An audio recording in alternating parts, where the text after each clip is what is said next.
Okay, and it should be on. Great. So, welcome to the live. I'm sorry for those of you who are expecting this to be on Instagram. We had a bit of a miscommunication, so we brought it to YouTube instead. This is definitely more Isaac's terrain, let's say. Definitely more your world. But sure, I appreciate this giving me a chance to try this out again. I've only done this a few times, so it's a learning curve for me. And yeah, so Isaac, we've got Isaac here. Ask Yourself on YouTube. He's well known for the popular YouTube channel Ask Yourself, where you do debates, you talk about philosophy, you talk obviously a lot about veganism and vegan ethics as well, which is the reason I wanted to bring you on to talk about some of these topics and whether veganism is a cult or not. So before I jump into that, do you want to give like a quick introduction, maybe who you are, what you're about, kind of Yeah, 20 sure. seconds, 30 seconds?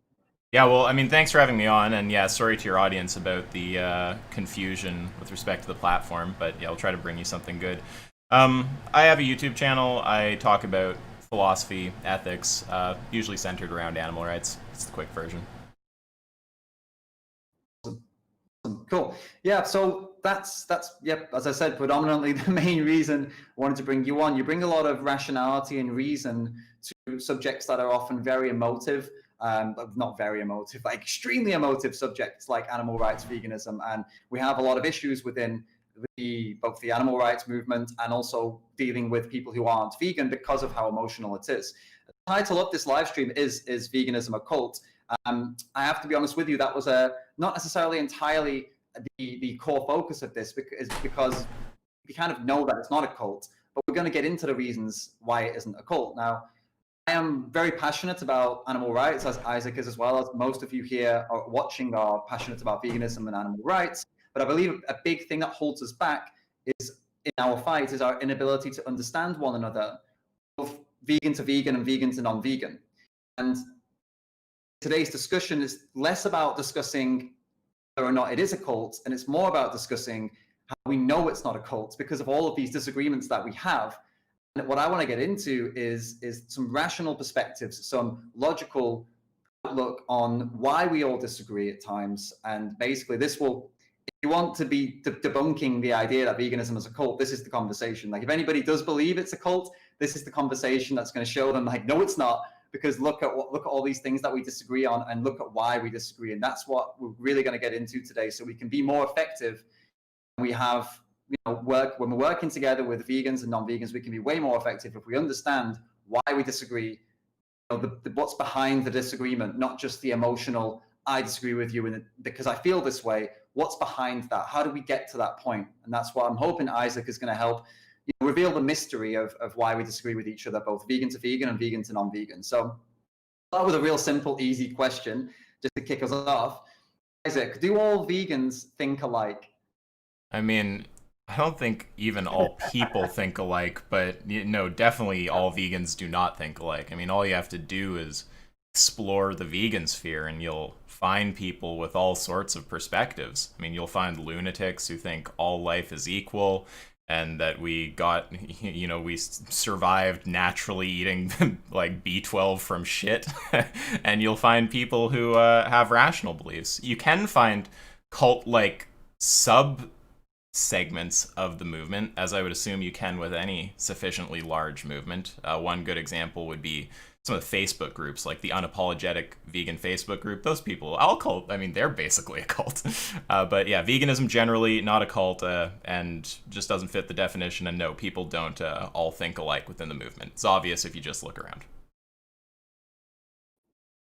And let's get into some. Let's start with that then. Like, people don't think alike. A lot of people that are outside of this movement would be a bit confused about that, because they look at us and they say, well, of course you think alike. You're all vegan, so therefore you think alike, right? But we know from experience that that's not the case. And if anybody's in this stream right now who hasn't got vegan friends, who imagines that when they have vegan friends, it's all going to be sunshine and rainbows because you just agree on everything, you're going to have a nasty shock. So when we're specifically referring to veganism, let's forget all the other stuff. Like, there's loads of political things that vegans disagree on, regarding, I don't know, race issues and gender issues and stuff like that. But let's leave that aside. Specifically veganism and the animal rights. Like, what what influences people to have massive disagreements when it comes to, say, for example, I don't know, let's pick one of the gray areas that people fight about. So we can go through them kind of one by one and maybe look at the different ethics that people bring to the table. So like horse riding for me is an easy one.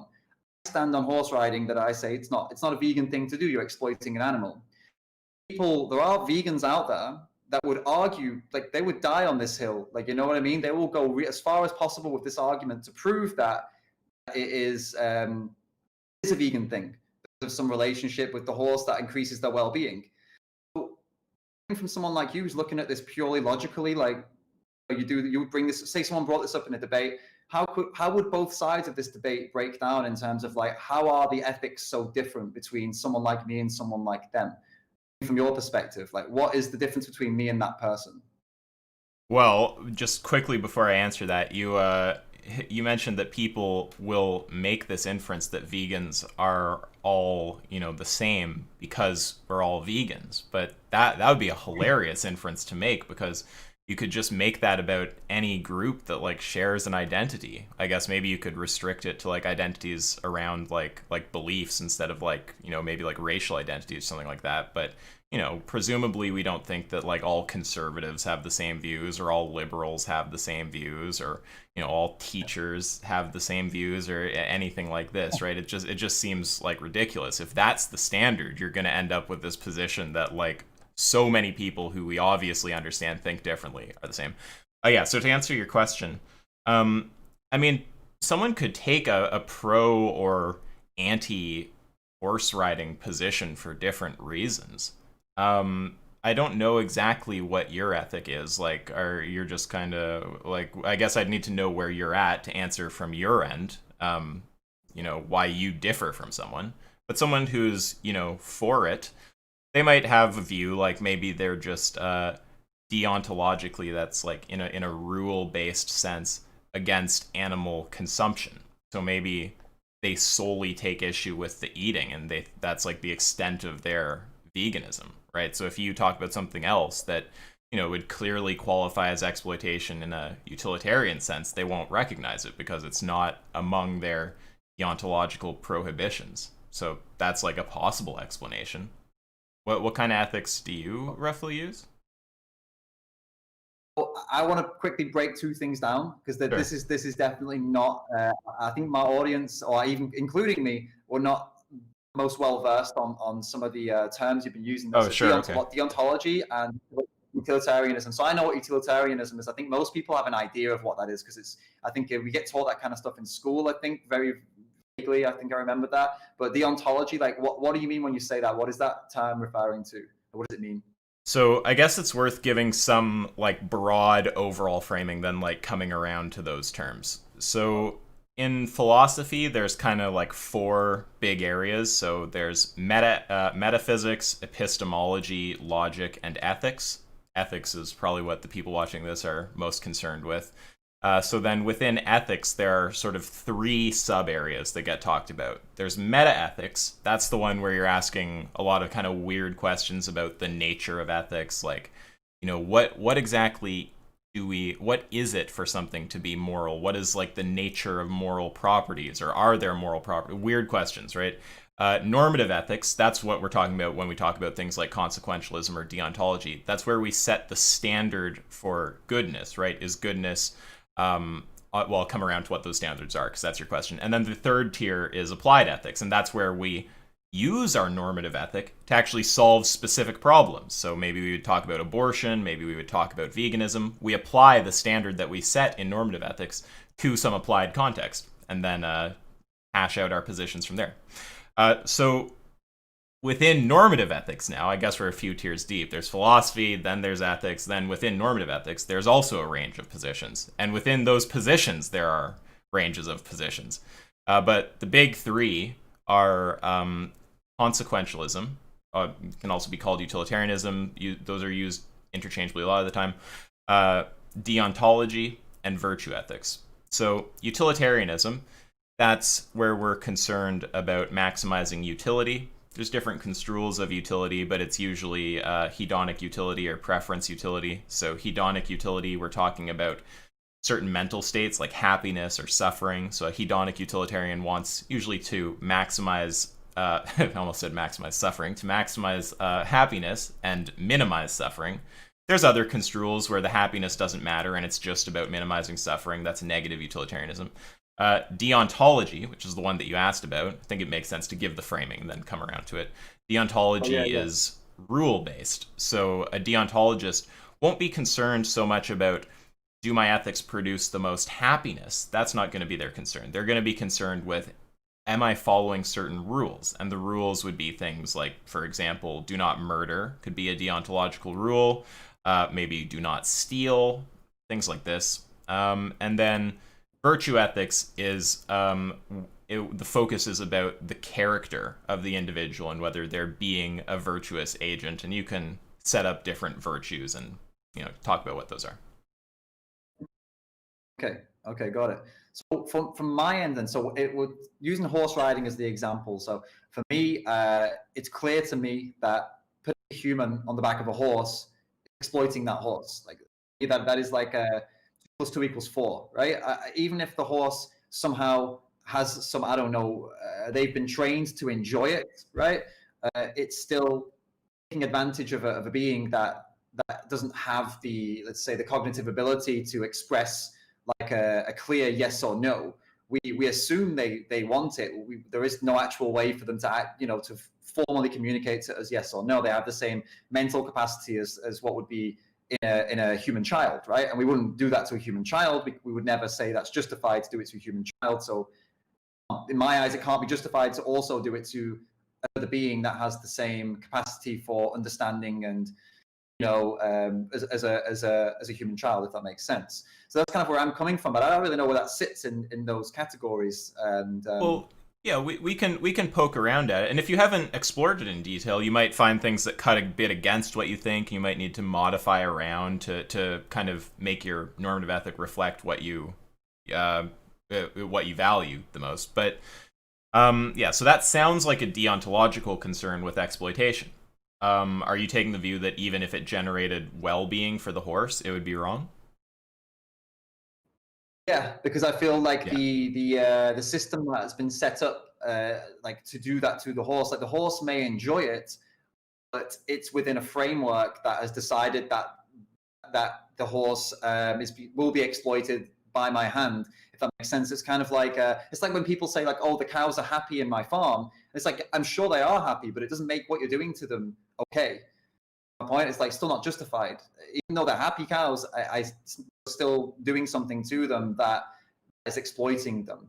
Even if it's done as there's bad ways to exploit animals and there's worse ways to exploit animals, but I don't see a good way to exploit animals.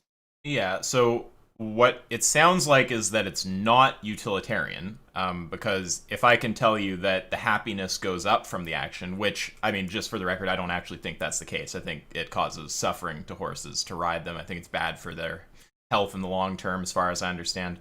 But we just assume sometimes, hypothetically, that something is the case to, see how things work out philosophically. If the kind of view you take is that even if the horse were happier, given that you ride it, you still wouldn't ride it, the concern definitely isn't utilitarian. I could ask you further questions, like, do you think it's kind of that action is wrong, or do you think it's about the kind of person you are when you do something like that? Right. To the action, yeah, I stand by the action. It's an exploitative action. That's the way I see it. So it wouldn't be regardless of how the person does it. It doesn't. Doesn't matter to me. Yeah. So if it's not really about your virtues as a person, and if it's just about the action of exploitation, as you define it, we could find out exactly what you mean there. It's about that action just being wrong. It's not about what kind of person you are when you do it. It's not about the effect on well-being or happiness. That sounds like a deontological ethic. Okay, so that's interesting. So the point of this little kind of exercise, or let's say like discussion, for anyone who's wondering why we're getting into this, is because all things considered, say if Isaac did take the position that I was wrong on this, what normally would happen is we would get into a fight. It would be a fight. It would be me saying, no, I'm right and here's why, and the other person saying, no, I'm right and here's why, and it would get emotional really quickly. This is exactly why I wanted you to come on, is that because we can break these things down, we can figure out why we disagree, and we can figure out where we go from there, right? And it doesn't mean that me and this other person, or if it's you or whatever, we wouldn't end up disagreeing necessarily, but we'd at least understand why we disagree. We could move past it and still work together, and that's what I want to see more of. And I think to pick, let's say, the topic, I think another topic that's probably going to be a little bit, I don't know, let's say easier, because I think most people realize, I mean, even ex-horse riders, they realized what they were doing was exploitation. I think that it's mostly clear cut. It's mainly a lack of knowledge that causes the disagreement there.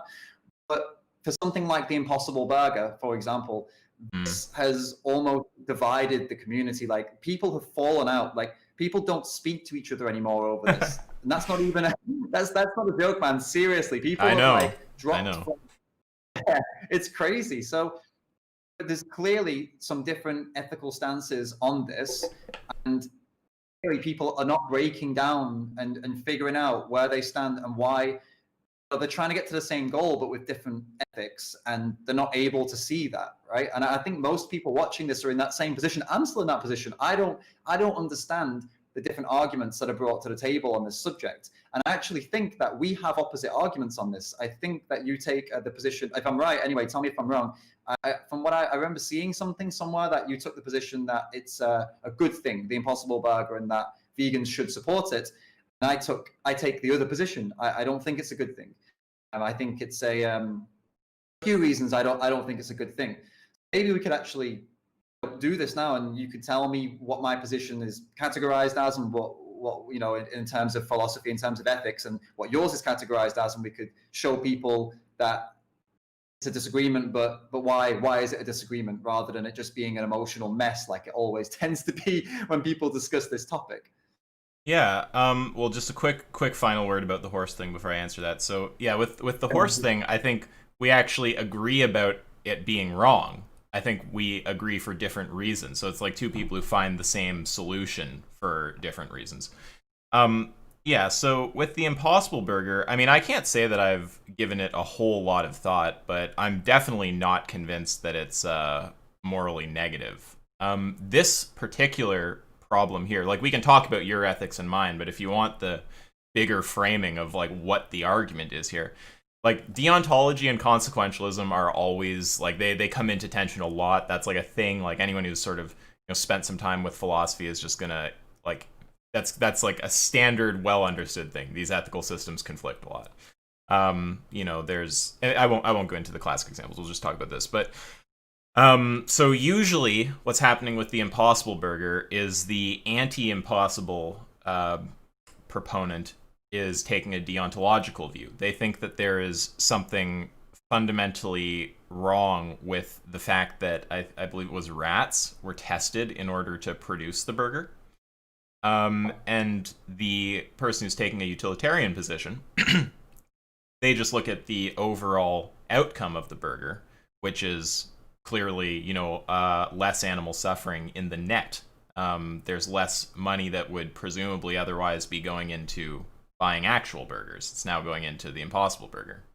So the difference of value is on whether it's just fundamentally wrong, like, to exploit or to test. Like, the rule could be framed differently, but it's like some kind of deontological concern. It's usually something like exploitation with what's happened for the burger versus the actual outcomes of the burger in terms of happiness and suffering. Yeah, no, absolutely. I think that's much what the two sides stand on. So it's a principle. Basically, what it comes down to, I think, if we're going to make it to like layman's terms, it would be like a principle-based approach, where it's like, principally this is wrong because they killed rats to do this, versus, I guess, the only way, the greater good approach, let's say, if we're going to put it in a simple way to understand, the greater good approach is that, well, yes, they did something that I don't agree with, but the net outcome is going to be positive, so it's worth it. Like, the ends justify the means, versus no, they don't, basically. Would you say that's fair to say? Yeah, I mean, roughly, yeah. I mean, there's a sense in which both are principles. Like, someone could say it's a principle to, you know, do what maximizes happiness, or like what you're calling like the greater good. But yeah, the conflict is between I mean, technically, you could frame it all as rules, or you could frame it all as principles, but the conflict is, yeah, one person is valuing something like exploitation. They're saying that's wrong. The other person is valuing the effect on well-being and happiness. That's usually what the tension is in virtually all of the Impossible Burgers debates I've ever seen. And have you ever seen anyone? Have you seen ever seen any two people or more come to some kind of agreement when they've had these debates, or have you just seen what I've seen, where it's just gone off on random tangents and it's ended up with people falling out? I don't know if I've ever seen a debate on the IB that's resulted in agreement at the end, like agreement on the values at the end. I mean, it's probably happened, but yeah, it seems to be Yeah. more often than not, by a long shot, a exercise in infuriating each other. Absolutely, man. So I mean, this is a really good example then to keep going, because I've got like Sure. an idea of what I want to get to here. I think this is we can key on this. So if two people that are, let's say it's two people, they're not on a live stream like me and you, they're just a Facebook group, or they're having a face-to-face discussion. They're not versed in debate. They don't know how to debate, because most people don't. Like, people think they're debating when they have arguments. They're not debates. They're just arguing. It's there's no rules. There's nobody judging it. There's no one keeping check and making sure that they're not making fallacies. And they don't understand what a debate looks like. I mean, if you watch one of your debates, you can see that's what a debate looks like. It's supposed to be calm for the majority. It's supposed to have some rules, some basic rules that you agree on, some basic principles. It has like a structure, whereas most people don't do that, right? So if two people find themselves in this situation where they're having a discussion or a debate or an argument or whatever you want to call it about this, what do you think is the best way, the Impossible Burger specifically, what do you think is the best way for people to navigate this without it getting out of control, whether it be the Impossible Burger or any topic? But let's stick with this because it's something we can hone in on. Two people, the complete opposite ethics, the complete opposite perspectives, how can they get along and work together with this massive disagreement, in your opinion? So I do think that this is one of those areas where, like, a lack of understanding of, philosophy or logic or, this kind of stuff is making it harder than it needs to be, and making it easier to get in a screaming match or just some kind of vicious fight than it needs to be. I mean, you could say they're still arguing or debating in a sense, but it's not the kind of thing you'd see if you watch like two philosophy students debate each other or something. So I guess that I feel like I'd need to give different advice based on where someone's knowledge is at. So some like general kind of tip, I guess, for a person with no grounding in philosophy would be just to try to understand, firstly, if you and this person have the same assessment of the facts, because you don't want to get in a value debate about some specific topic without first kind of making sure you agree about the facts, right? Like, do we agree about the fact that animals were killed for this burger? Do we agree about the fact that in net this burger has, maximized happiness? It's worth hashing out the facts first. And then if you can get agreement on the facts, which usually you can, right? Normally, I mean, a lot of the time, if you try to say something about the facts and the person doesn't have any philosophy understanding, they'll respond by trying to say, well, that still doesn't make it right. And it's like, wait, let's not go there yet. Let's just clear up if we agree about the facts. So first step would be clear up the facts. And then the second step would be just try to understand the other person's values. And if you have the same values, you should ultimately be able to agree. But if you don't, you might just reach a place where you realize you care about fundamentally different things. And at that point, it might be more worth debating the actual values and what kind of things those values lead to. And sometimes there just is no resolution. People just value two different things. For people with a bit more like training or understanding, I think that the better approach is just to kind of directly say, okay, like we established facts, we agree on the facts. Okay, what normative ethic are you actually using here? And then often the issue just gets resolved quickly. The person will just be like, well, I'm a deontologist. I think exploitation's wrong. You'd be like, okay, well, I'm a utilitarian. Like, I think that I care about maximizing well-being. And then you don't even have to talk about the impossible burger. Then it's really just a conversation about normative ethics, and you can sort of hash that out. But also, it's worth understanding, like, people who are kind of like philosophically inclined and who have actually taking the time to think through positions and accept a normative ethic, I mean, it's going to be a lot of work to push someone off their normative ethic if you can even do that. So, I mean, you got to have a good amount of like understanding and patience with the other party. A lot of the time, I'm kind of going off topic, but just worth noting, a lot of the time it's not actually that the other guy is like evil or something. Like, they just really are valuing something different. They are trying to do good, but they have a different picture of what that is. Yeah, those would be my kind of tips. That's awesome, man. So these normative ethics, and do they?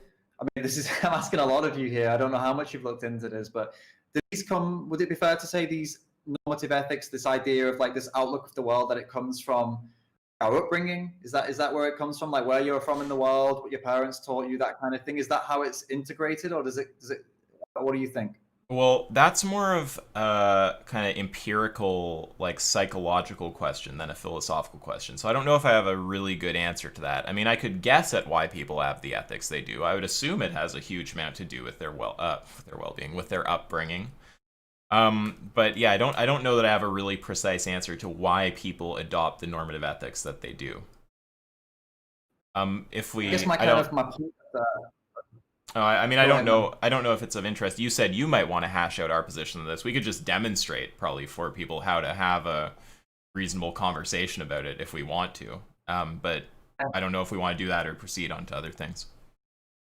Man, I think we could do that. I mean, yeah, my line of questioning with the previous question, the reason I asked that is that would be, I guess, a good comparison would be that if you've been raised as a, let's say you've been raised as a Christian, and somebody tries to convince you that Christianity is wrong, you're going to have a really tough time understanding that and listening to that. So I was just trying to make a comparison, like, okay, if our normative ethic comes from our upbringing, then I can understand why you were saying like you're going to have a really hard time convincing someone to change the way they think, which is why the debates on the Impossible Burger, for example, have probably been so intense, because it's people with an utilitarian perspective trying to convince people with the what would you call it? The ontology, the word for Deontological. like some Yeah, ontological perspective. deontological. Yeah. Yeah.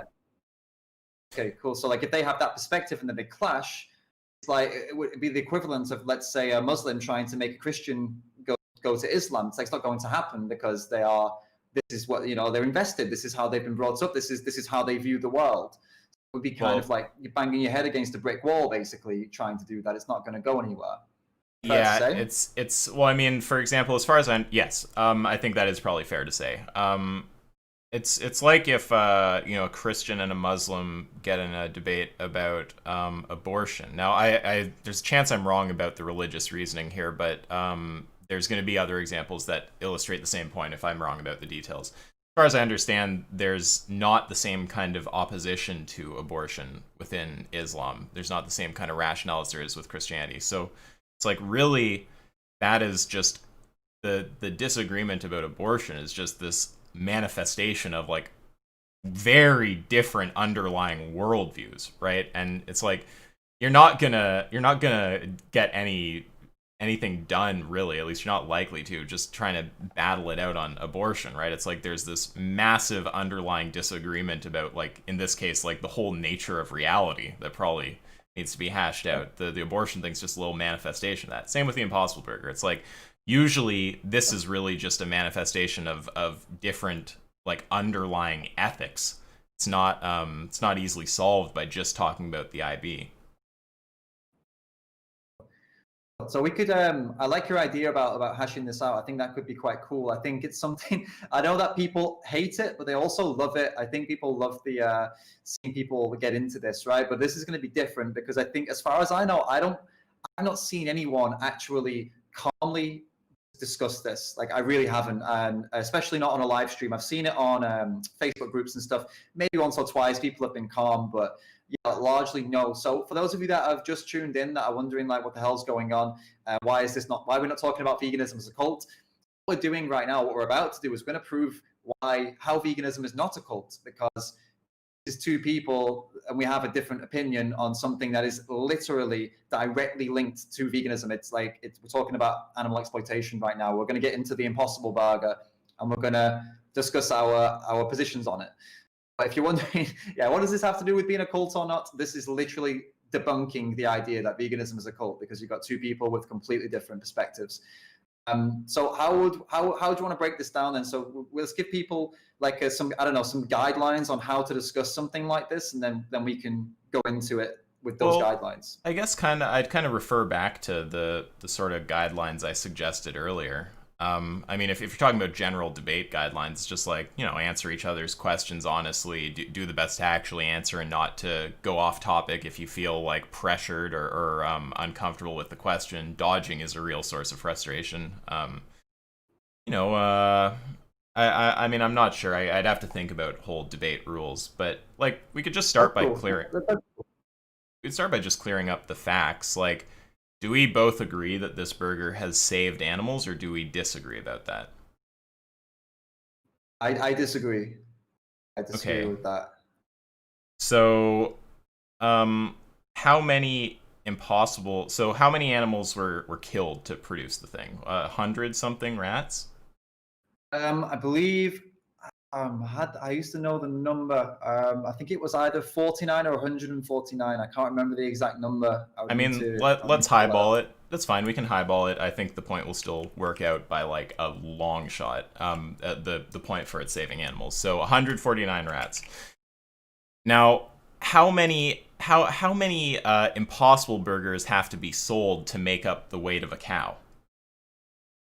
I don't expect you to know that, but like we can calculate I don't know it. that. I mean, yeah.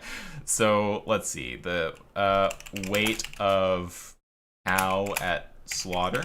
I mean, can we get that number? Okay, nothing came up right away. So weight of cow, maybe. Okay, so 1,100 kilograms. So we'll write that down too. And then what's oops, I wrote 1,000. And then how much does an Impossible Burger weigh? Weight of Impossible Burger. And this is just a rough calculation. There'd be a way to do this like more precisely. 240 calories. Where's the actual weight though? How many ounces is the Impossible Burger? 4-ounce Impossible Burger. Okay, so I need to put that into what, kilograms? Was the cow weight in kilograms? 1 second. Yeah, so what's 4 ounces to kilograms? So that's like 0.11. So we want to just divide the weight of the cow by the weight of the burger to find how many burgers you need to sell to offset the killing of one cow. So let's see, what's it? Was it 1,100? And then we're dividing that by 0.1138 kilograms. So there's about, you have to sell what, like about 10,000 of those to, I think there's a chance I did the math wrong, so I might need to do that in detail. But the point is, you understand that there's a certain amount of burgers that can be sold to make up the weight of a cow. And if we actually really do disagree here, once I spell out this reasoning, then we can actually make sure we're doing the math correctly. But you understand the general idea. So the question is, even let's just assume equal value for cows and rats, which I think is also a stretch. I think that a cow, it lives longer than a rat, probably has a more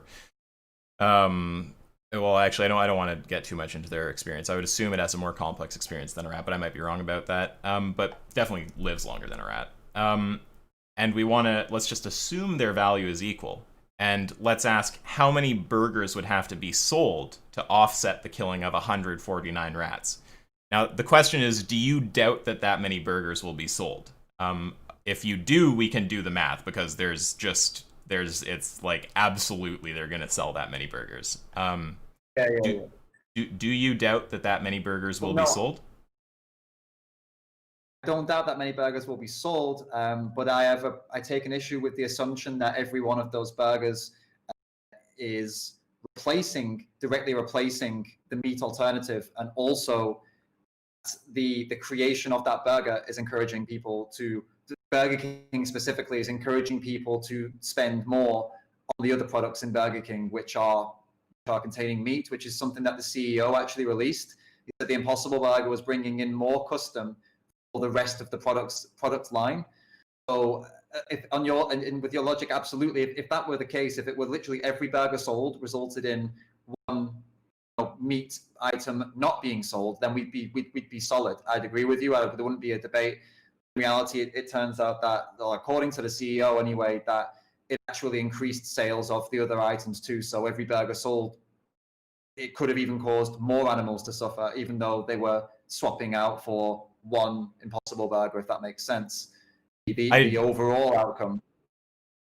I don't I don't see how you'd be able to say that when you sell an Impossible Burger, that actually creates somehow you can say that that creates suffering for other animals out there. That's not clear to me, and it seems like that kind of reasoning would probably apply to like a range of other products. Like, are you also against just buying food from like non-vegan establishments altogether, just out of curiosity? It would depend. So like Because it's for example, so Burger King was Burger King is an example, right? It is a an old non-vegan place. Its market is non-vegans. Where I'm coming from is when they released this Impossible Burger, this Impossible Whopper, they open a new market line which brings in vegans, right? And that is, for them, that's great. Business-wise, that's great. So they bring in the vegans. And the attention that caused, that all the vegans promoting Burger King created more attention for Burger King, brought in all the non-vegans who spent more money on non-vegan items. So my kind of logic here is that the Impossible Burger, on the surface, it looked like it would be like a really good thing, the Impossible Whopper, but in reality, all it did was brought more customers to Burger King to buy more meat items. So it's not like a direct correlation between burger sold, more animal suffering, but there is a correlation between this new item that all the vegans celebrate and more animal suffering. Yeah, so I'm very skeptical of the kind of empirical points you're making there. So are you suggesting that when someone buys an Impossible Burger, that actually causes an animal to suffer somewhere in a way it doesn't? Like, there's people out there who would just be say they'd just be buying like lettuce or some kind of thing like this, but instead they're like, no, I'm gonna go to Burger King and buy like buy a Whopper or something because they have the Impossible Burger now. Like, is that the idea? I think actually, as funny as that sounds, I mean, I do know of. Obviously, this is purely anecdotal, but from my my Facebook news feed, like I do know people that had previously, they were activists, like solid vegans, like they're not the kind of people that would, let's say, I don't know, they wouldn't patronize these kinds of places previously, but because of the hype of this, they did patronize these places and started to promote them. And if these hardcore activists are doing it, then the rest of the vegan community is really going to do it. And then the next thing we see is that Burger King's getting all of this free advertising, which, as I said, the CEO reported was increasing the sales of all the other products. That's the issue I take, is that I don't take issue with the burger itself. But I take more issue with the. Go ahead, sorry. So I understand the point you're making, but the assumption there, like, let's even grant, okay, I'm a little skeptical that sales for other things go up in virtue of the Impossible Burger being there, but let's just grant that. The idea is that what those people would have been buying otherwise would have to be plants, right? And that's not clear at all. That hasn't been established. You don't have some kind of way to show that the people who we're assuming, for the sake of argument, are drawn to Burger King buy the Impossible Burger sales in some roundabout way and end up buying a non-vegan product at Burger King would otherwise have been eating plants, right? Because say that they just go buy their meat that they would have bought somewhere else anyway over at Burger King. That's increasing what portion of the meat is bought at a given place, but that's not increasing the amount of meat that's bought, right? So do you have an argument on that front, or would you grant that point? I like that's an interesting perspective. No one's not heard that perspective before, and it does actually make sense that you're just changing the supplier. Let's say basically it's from the supermarket to Burger King, rather than that we can't assume that they wouldn't eat anything non-vegan. That's for sure. I think the next line of like issue with it. Wait, but see, okay, so this is one of the things about debating. So. And I really appreciate how good faith you are about debating. And if at any point you feel a need to cut in on me, please do. Some people they think cutting in is some kind of rude thing. In debate, very often, when you're running a line of questioning and then someone moves in a different direction, it's important to kind of cut in with what's relevant to you. So please do the same to me, or if I miss your point or something like that. So two things. One, just a meta point about debate. You can see here that we have disagreements, like clear disagreements about the actual, like the empirical picture. We're not even talking about our values at all right now. We're just talking about this fact of whether it's the case that animals have been saved by this burger, right? We disagree about that. We're not talking about what we value. We're just talking about if that's the case. You can understand, like as per the point I made earlier, why it would kind of be folly to get into an ethical discussion. I guess theoretically you could do it in either order, but you can see the issue you could get into if you try to have an ethical discussion when you actually have a different picture of the facts, right? Like this would be a problem, presumably. Okay, so it's important to clear up both. Maybe the order isn't the most important. Anyway, so yeah, before what you're about to do is move over to another point, like some other kind of issue. Presumably it was an issue with the empirical claim that lives have been saved, but it's important also to like close off points, right? So closing the point doesn't mean you have to concede the other guy's right about it. You can just say, okay, I need to look into it more, but it means getting to a point where we just say either, okay, I can keep arguing for this, or currently I don't have an argument. So, which, I mean, it's not like, it can feel adversarial. It's really not. It's just how you do a proper debate. So, just with respect to the point that Impossible Burgers being sold at Burger King actually increased meat consumption because more people are buying other items that aren't vegan at Burger King. If someone pushes back on that and says, okay, let's just grant the fact that Burger King's sales went up, even though there's a question about that too. Was that in virtue of the Impossible Burger? Was that happening anyway? Whatever, let's just grant it though. If someone pushes back by saying, okay, let's grant that their sales went up, but can you actually show that that increase in sales was from people who would otherwise have been buying vegan products, right? Then, if there's not an argument to show that, we're in a situation where we don't know that it's actually increased meat consumption. We just know that it's increased the portion of the meat that's bought from Burger King. So do you currently have a counter to that, or for now are we at a, yeah, right? See you shaking your head. I think that no, absolutely. I think that I would, yeah, I'd have to concede that. That's something that I think makes sense.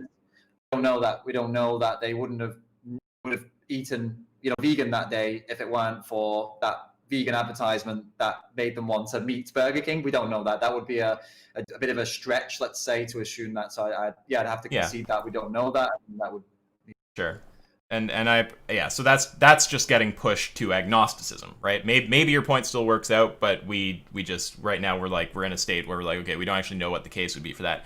And I would go a tiny bit further than agnosticism, although I'm not going to push on it because agnosticism is sufficient for me here.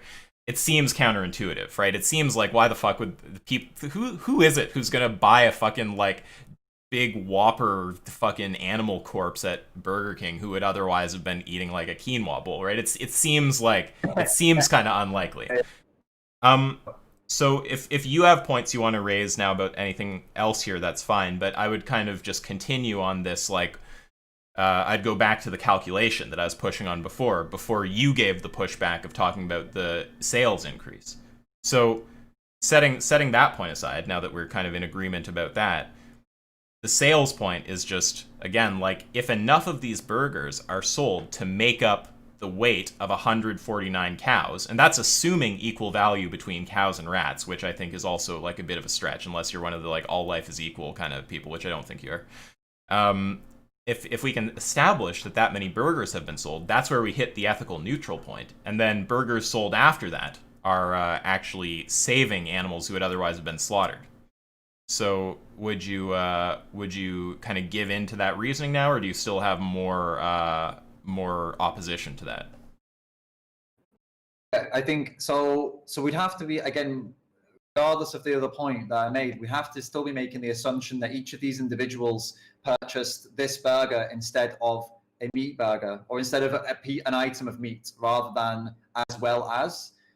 We'd have to make the assumption that every single sale directly replaced the specific piece of meat they were going to eat in that day, which I don't know about you, but that would be assumptive, right? Would you say, would that be another agnostic point that we don't really know, but we'd have to assume that yes? I think that, well, first of all, we don't quite have to assume that much, right? You could assume that it's just offsetting some amount of meat consumption, and it would still go through.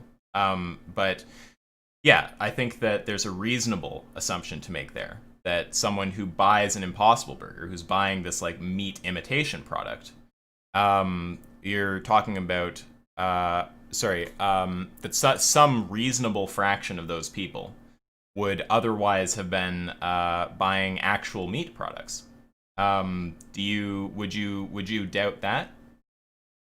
Because we could probably go down. We could be like, say, like 50% of the people would otherwise have bought a meat product. Would you oppose that? Or are you gonna say like 99% of the people would have been buying like quinoa or something?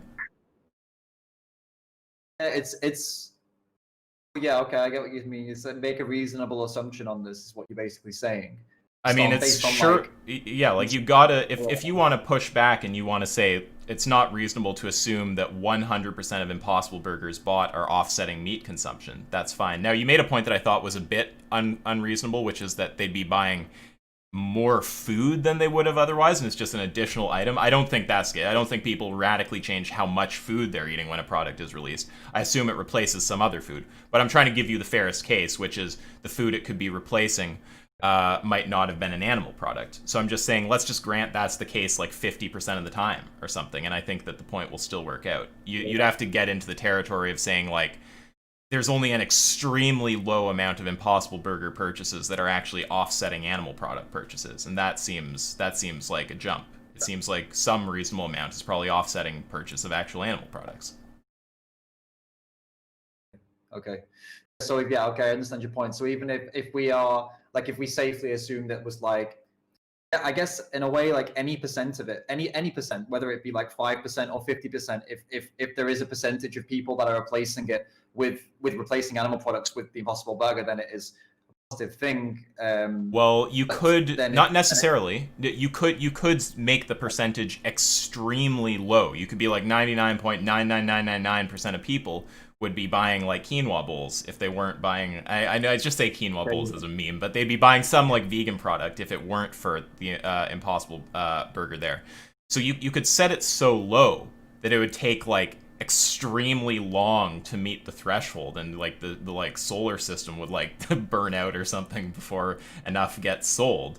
But it seems Sure. pretty counterintuitive to like set the assumption about what amount of animal products are offset that low. It seems like if we just make a reasonable assumption, like even if you can probably even go lower than 50, you probably go to like 20% and it'll still work out. You know what I mean? That's just going to be a 5 times multiplication of the amount of burgers they'd have to sell, and it's still like, I calculated this with you know Paul and Asal Yeah. from AV. I calculated it with them a while ago because they had been arguing with people about it, and with the 100% assumption, it was like it's the 100% replacement assumption, like every burger is replacing an animal burger. It was like such an easily met number. And if you 5 times multiplied it, which would be what you do if you assumed only 20% of the Impossible purchases offset meat purchases, it's still going to be a very, very achievable number. So your only move there is if you want to try to set the percentage like extremely, extremely low. And presumably you'd agree that's not plausible. Oh yeah, okay. I think we can. Yeah, I think then after going through this on this point, I think I could safely. I think there are other points I'd rather get into now, and I could concede that based on that logic, that yeah, it seems logical that it is can save lives, or that it's safe to assume that people would be replacing it, buying this instead of meat. It's safe to assume that it's happening on a scale that is large enough to comfortably say that like it's it's having an impact. Yeah, that it not that it can save lives, that it is saving lives. Okay, so we agree now on the empirical part. So now it's the value part, because do you want to take the view that even if it is saving lives, it's still wrong because the exploitation occurred? That's what I want to get into. Yeah, absolutely. Okay. So I can tell you where my argument is there, and then maybe we can go Sure. through Go again. for it. Is that how you do it? Yeah, Cool. absolutely. So, it's down to what we were discussing earlier, like the means, the ends justify the means. In this case, the means are the torture and killing of like a number of sentient beings.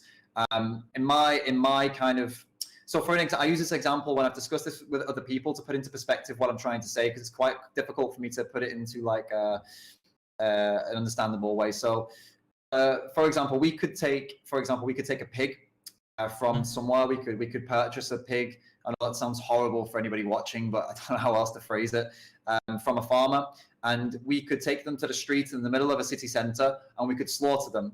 And we could do it to prove to people, look at this. This is what you're paying for. Like, we could do that, and honestly, the impact we would have would be so large. Like, I could almost, I mean, we could put a number on this, but we would definitely have a good number of people so shocked they would either not eat meat for that day, or maybe ever again, right? If we could actually calculate it, this would have such a big impact that the life of that pig lost would be justified by all of the lives that pig would save, even though we killed them.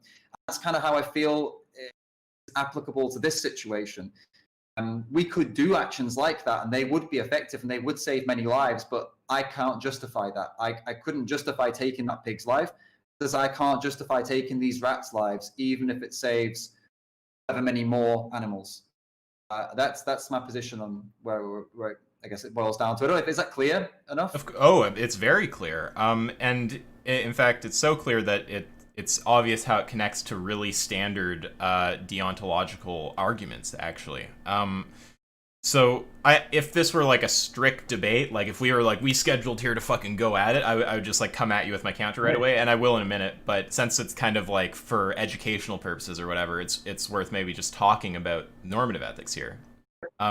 Just for one quick, sorry, pause you for Yeah, 1 second. I've got an internet problem.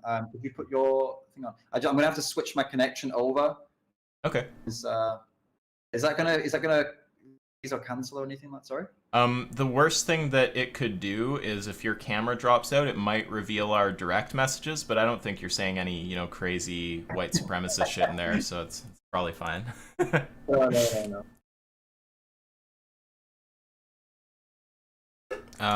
Yeah, I guess while he's doing his stuff, I can see the chat here. You guys are a bit behind me, but if you have any questions, just tag me and I'll reply to them in the meantime. I guess that maybe I'll make a point about normative ethics just to keep you guys sort of like entertained while he fixes his internet connection over there. So there's like a whole ton of these. Oh, you're back? Yeah, we're back. Yeah, cool. Oh, okay, that was a little faster than I thought.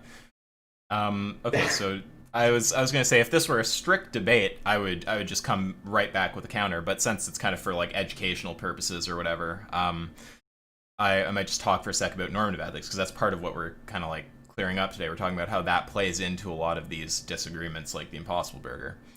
So there's actually like a whole range of situations that are exactly like the situation you gave, that are sort of like standard like deontological counterexamples to utilitarianism. There's one where like the mob is going to be satiated by the sacrifice of one innocent person, and it's like, is it right to sacrifice them to the mob? Well, like presumably not. Or like it's really easy to come up with these. The parameters for the situation are just, you create any situation where there's some kind of person who's, innocent, who just hasn't done anything to fuck with anybody, and you say that they have to be fucked with in order to prevent some kind of like greater suffering, right? So it can be like sacrificing this like innocent pig. It's going to like offset the killing of a bunch of other pigs. It's like the outcome is good overall, or like maximizes well-being, but this pig just got like fucked, basically, right? You can create a whole range of situations like that. So that's like a very standard kind of way to object. Now, I should actually state, because people probably have the impression I'm a utilitarian. I'm actually not a utilitarian. I really like, I'm open to a degree of particularism about morality. That's a whole kind of other thing. But if I had to say what system best captures my values, it's actually a kind of fusion model between utilitarianism and deontology called threshold deontology. And this is where there are deontological concerns, but at some point they're outweighed by utility. So just to give a bit of framing here, a pure deontologist is going to say that pig situation is wrong, no matter how much well-being I put on the other end. So I can say, what if that pig killing it like that actually ends the animal holocaust? Say that were the case. a pure deontologist who's concerned in some whatever exactly their deontological concern is, it's telling them they can't kill the pig there. They're gonna have to say no, like even if it'll end the animal holocaust, cure cancer, cure AIDS, stop world hunger and poverty, like it's wrong, right? And then of course a pure utilitarian is gonna have to say, on the other hand, it's right even if the increase in well-being is just equivalent to like the well-being you get from like a sip on a can of Coke, right? And to me, both of those look crazy, right? There's people who will firmly agree with both positions, who will just say what I'm saying seems crazy, but I'm not comfortable with either of those personally. So I have a kind of threshold model where it's like, no, I have a concern for like the rights in some sense of that pig, right? Like I think that is a wrong thing to do. But once you put enough well-being on the other end, at some point I'm going to say, okay, like you'd have to kill the pig. And if it were a human, I'd even take the same view with a human. There's some point, like if killing a human would stop the animal holocaust, I do think that it would be justified to murder somebody. So now that that's been kind of set out, wait, do you have any questions about that before I return to your point and respond to you? Oh, go ahead. Yeah, go ahead. So I would kind of ask you, are you taking the pure deontology position here, where no matter how much well-being I put on the other side, you're going to say it's wrong? Oh, I have a little bit of experience, like watching these kinds of debates. Okay, and Mm-hmm. what I'm being in these kinds of discussions with people when they get into really philosophical kind of argumentation, like it's like a desert island kind of thing. You know, desert island thing. Okay, if you were on a desert island, would you do this? For me, I really try to avoid those things. So if you start piling well-being onto the other side to the point where it becomes unrealistic, like killing that pig would end the animal holocaust, I would draw a line and say I'm not even going to answer that question because it's an unrealistic question. I understand why we'd ask it because it's interesting and find out, you know, how far will I go, but I'd much rather stick to the real life, like the actual what could and really happen. So like me killing a pig to make an event out of it and make it activism, I could do that. I could go out tomorrow and do that. That's not some kind of desert island thing. Like I could literally do that and it would be effective. Mm-hmm. Same as the Impossible Burger. They did do that. They killed animals to save animals, and you know that they did it. It's real life. So in terms of the desert island question, I'll answer it like no, I wouldn't. I mean, yes, I would. Sorry, I would kill an animal to end the animal holocaust. But I don't think that it's necessarily relevant because it's not something that would ever take place. You know, or okay, it's a very very small percentage chance of that ever happening. But there is a possibility of going out and grabbing a pig and killing a pig for an activism event. So yeah, I don't know if that answers your question or not. It On where I does. stand. I do Yeah, want to say yeah. one or two things about hypotheticals, though, because we definitely have a disagreement about the legitimacy of hypotheticals. They're very standard in philosophy, so it's like this is not the kind of thing like it's not a position that there's like anyone who takes really that like you can't use hypothetical reasoning. And I can also explain the relevance of the hypothetical. And I'll also start by just agreeing with you. I don't think that there's evidence to show that the well-being generated by sacrificing one or even like, you know, like hundreds or something of pigs is going to be like, I haven't been shown any reason to think that that would be high enough to like motivate me to say, yeah, that would be like a good form of activism. If anything, I would expect that to just I wouldn't even expect that to have a positive outcome. I would expect people to just think vegans are like hypocrites. So I don't know if that would be good. So I just to grant you that I in fact agree with you about the assessment you end up taking on that particular situation. But the reason we talk about the hypothetical case here is because when you oppose the Impossible Burger on grounds that exploitation is involved, and the other person is saying, well, I mean, it seems like it might be justified on grounds of the utility, it's worth asking, is there any point where you cave into the utility? Like, if there's just no point where you do, then, okay, they can't oppose you from that angle, but they can show what looks to most people like an absurd consequence to your view. So this is called a reductio. It's like a standard kind of like move in philosophy where you just show a position leads somewhere crazy. It's like if someone says, you know, in fact, actually, I don't want to go into an analogy because I'd have to think of one and it would take a minute.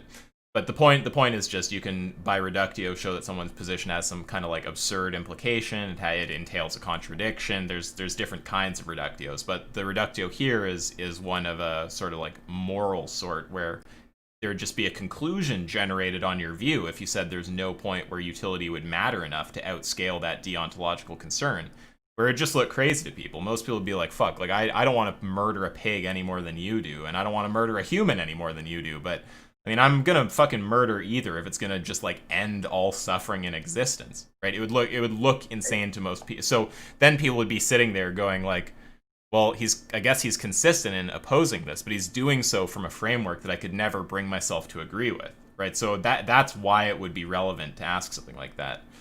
Okay. And then on the other hand, if you do grant that there's some threshold, then the question becomes about if we've crossed that threshold, or if we will cross that threshold with the amount of animals saved by the Impossible Burger.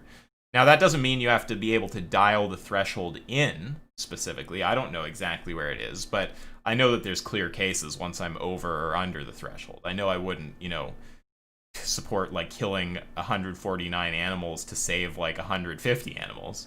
I know I would support it to save like some massive quantity though. So then the question is like, do you actually have some kind of argument to show that the Impossible Burger cannot or won't reach an amount of animals saved high enough to outscale your deontological concern? I would, think about that question, because I have another point, but I don't know if it's so relevant to this question.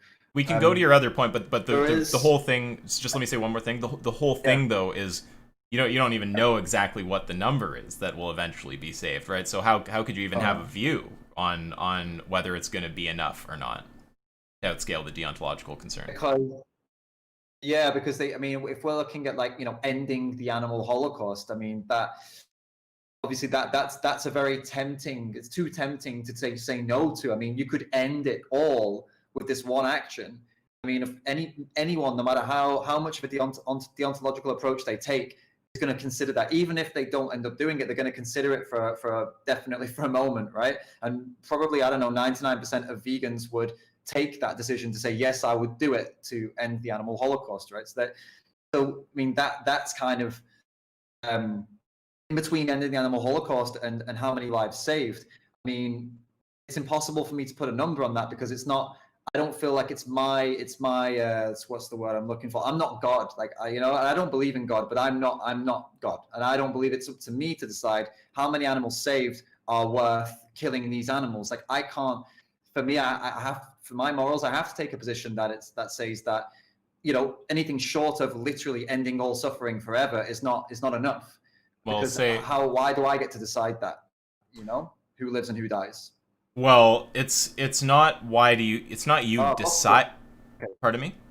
I left the audio for a second. Now. Oh, okay. Yeah. Well, it's what I'm really just asking are what your values are. And to be clear, I'm not asking you to dial in the exact point. I'm asking just if you're confident that the amount saved here will never reach a point that it's clear to you that it's enough. I think that the question of where is the exact point is either the same as or similar to asking someone to solve the Sortes paradox, which is like, when does a grain of sand become like a heap, or when does a puddle become a lake? And I think that that's like a very complicated question that philosophers argued over for a long time. There have been different logics that have been used to try to answer questions like that. There's a range of approach.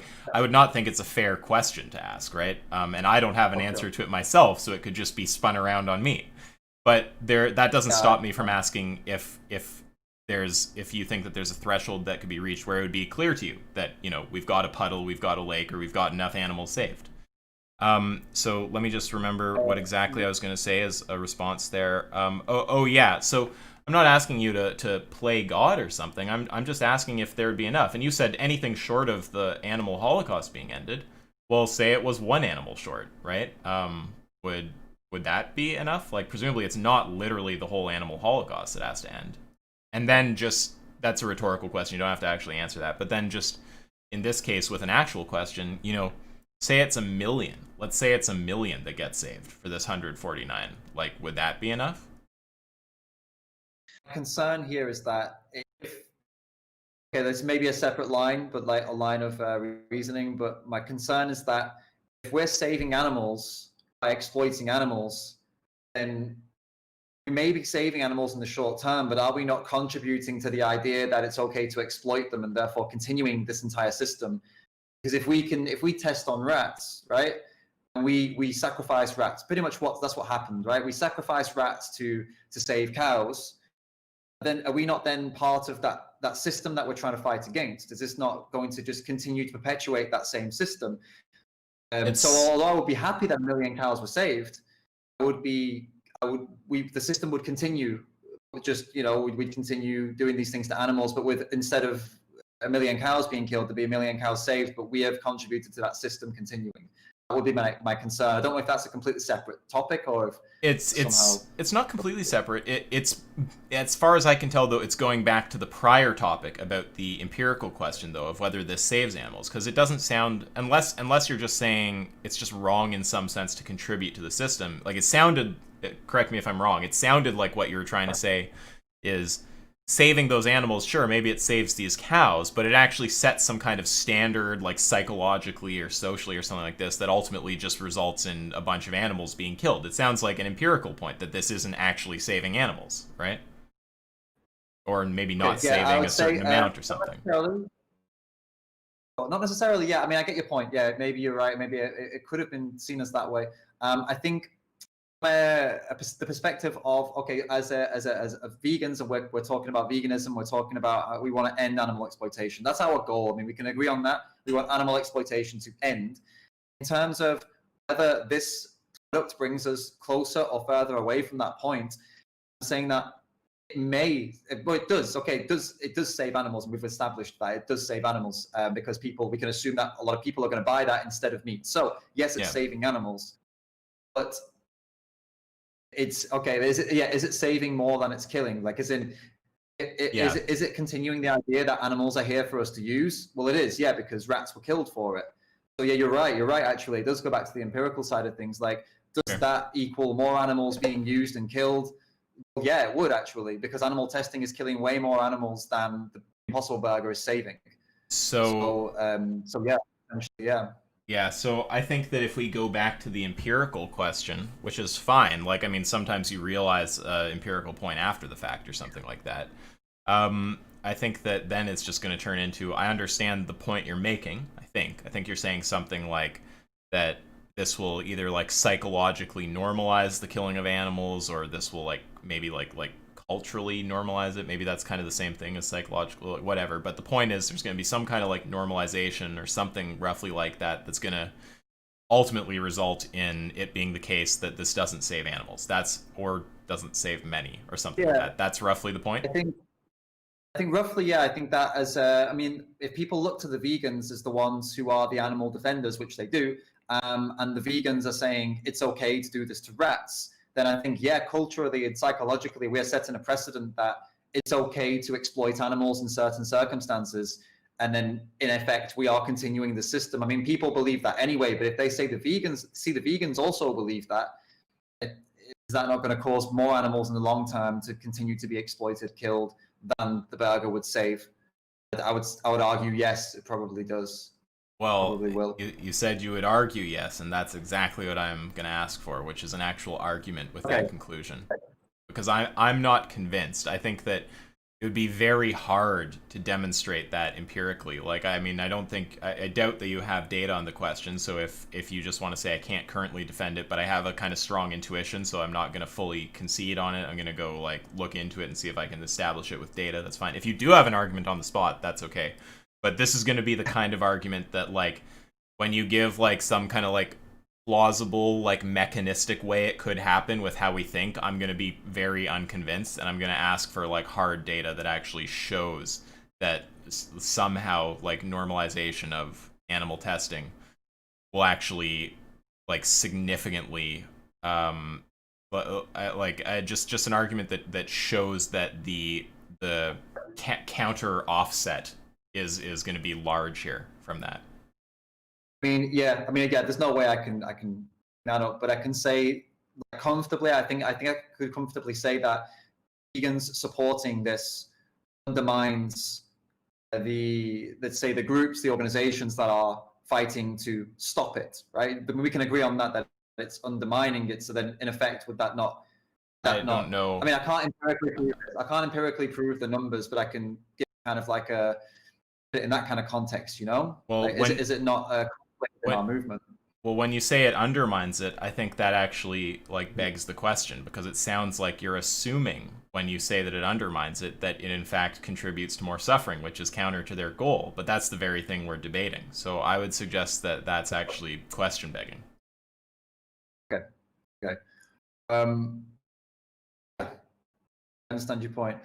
I think I can't bring you any data or numbers on whether this promoting animal testing increases or in the long run continues animal testing.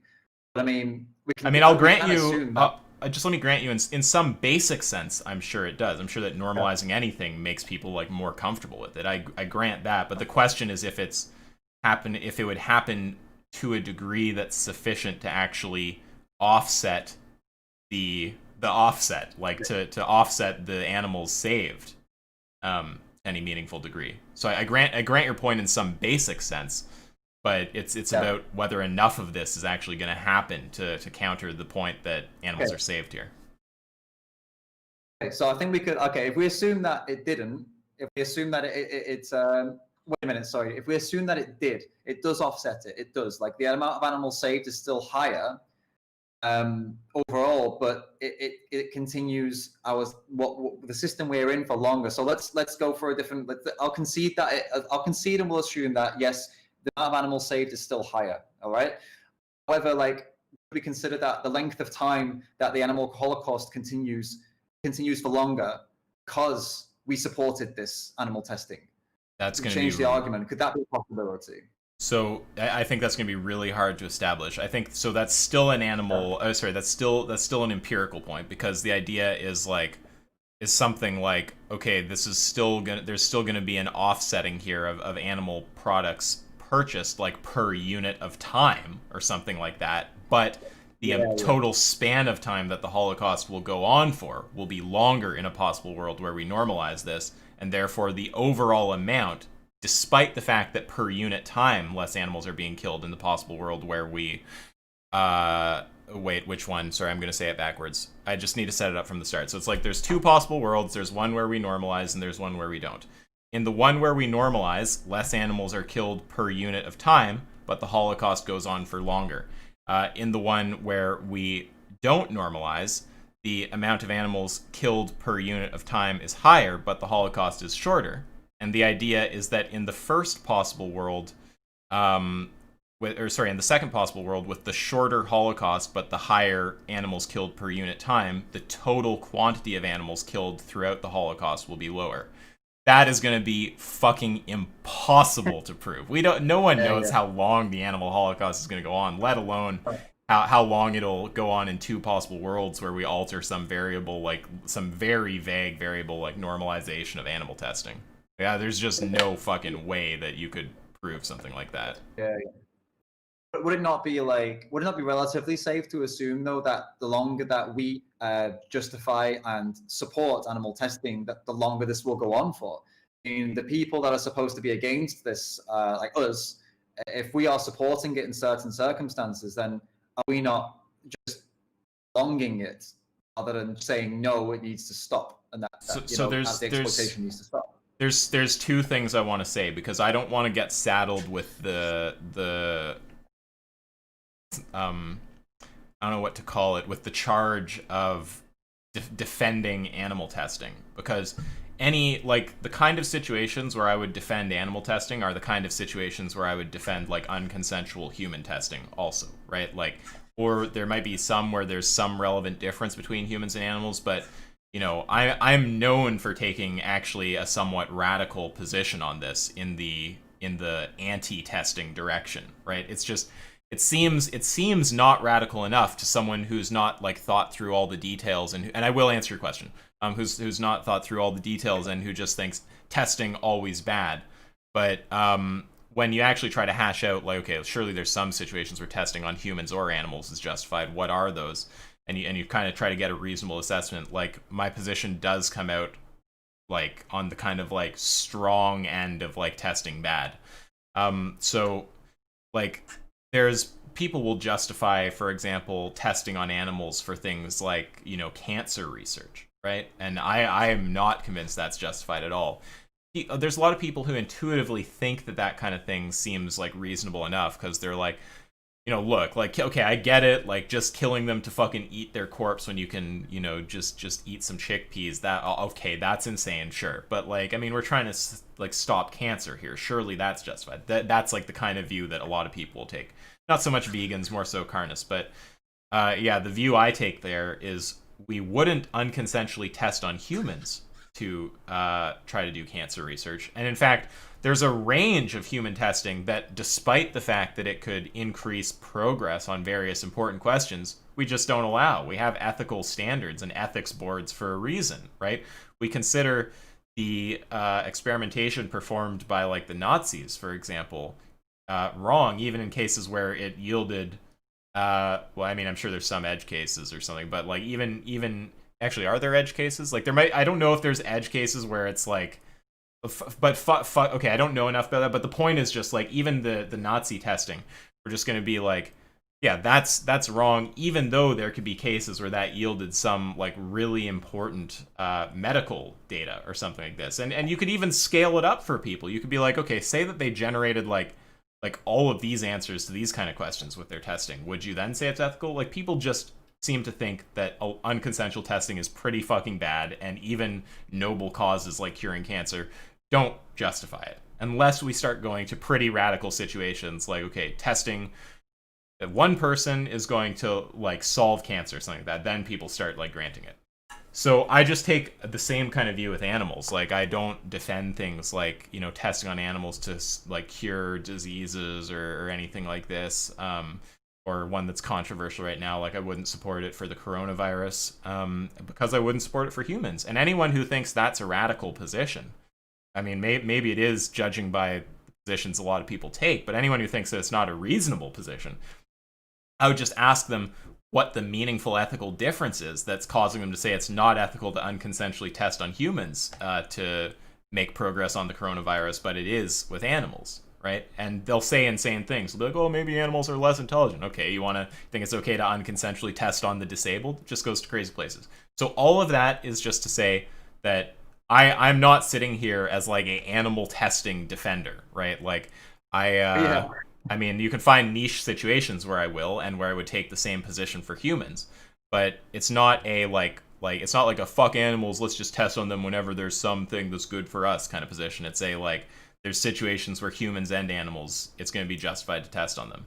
And I'm not even strictly taking that position with the Impossible Burger. I'm somewhat agnostic on the whole burger thing. I'm definitely not convinced that, I'm not convinced that there's enough good, enough bad involved in the rat testing to actually not be outscaled at some point by utility. So now to come around and actually answer your question, but I'm open to that could be the case. If it turns out that, like, there's just no, like, projected amount of burgers that would actually save enough animals to be, like, worth those lives, like, okay, but I mean, like, I take a kind of agnostic leaning on justified view here for, like, a reason, and I think it's hard to justify the other position. So to answer your question, what was it exactly that you asked there?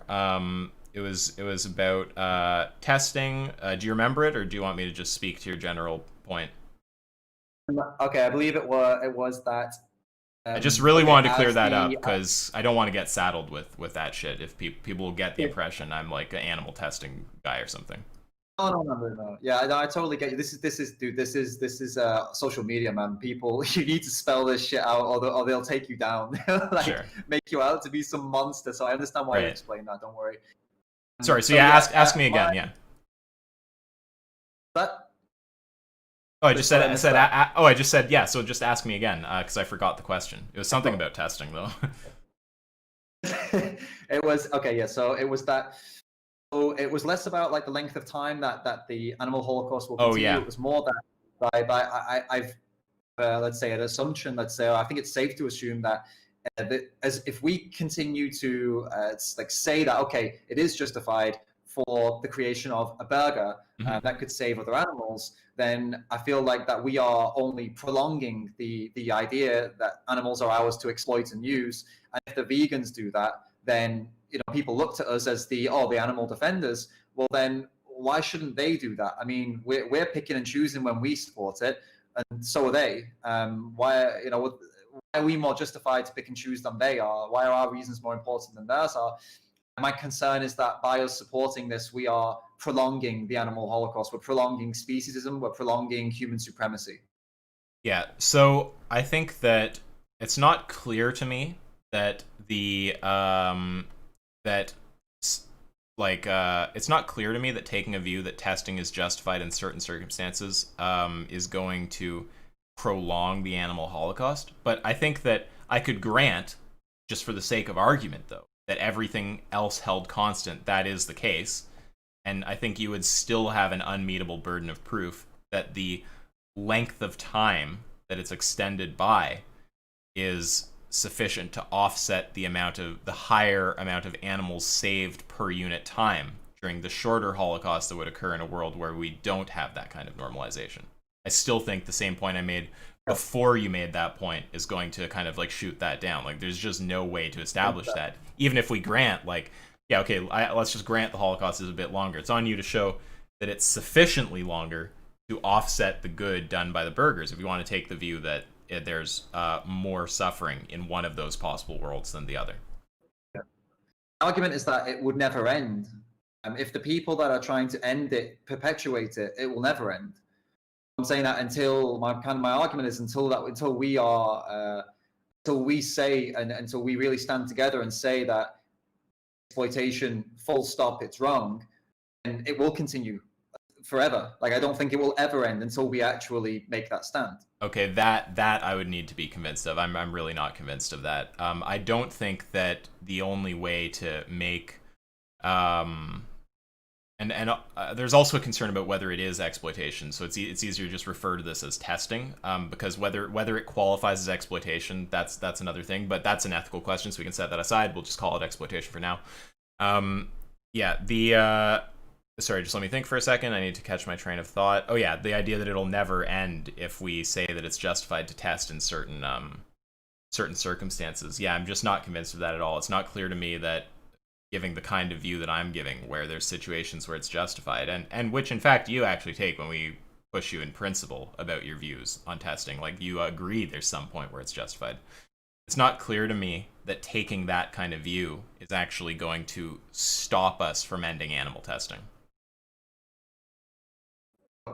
Yeah, I mean that's like just a core. I don't know, like a core difference of opinion. I guess. I mean, if I can't convince you any more than I already have. I guess from where I stand is that. But do you have reasons? Sorry, I didn't I'm mean to be rude. Yeah. My personal reason, like growing up in a world that has largely been. I was raised vegetarian, right? So I was raised with like ethics and values that the other animals were not here for us to use. They're not here for us to abuse. They're here for their own purposes. My mum raised me that way. She didn't know about the dairy industry. She didn't know about the egg industry. She thought that meat was the only thing that was bad. The other animals had happy lives until she went vegan before me. Then I also went vegan. But my point is that all of my life, I've been that person that people look to. Hey, is this good for animals or bad for animals? Is this what do you think about this? Because you're the vegetarian, you're the vegan. That's kind of the position that I ended up not taking, but I was forced into.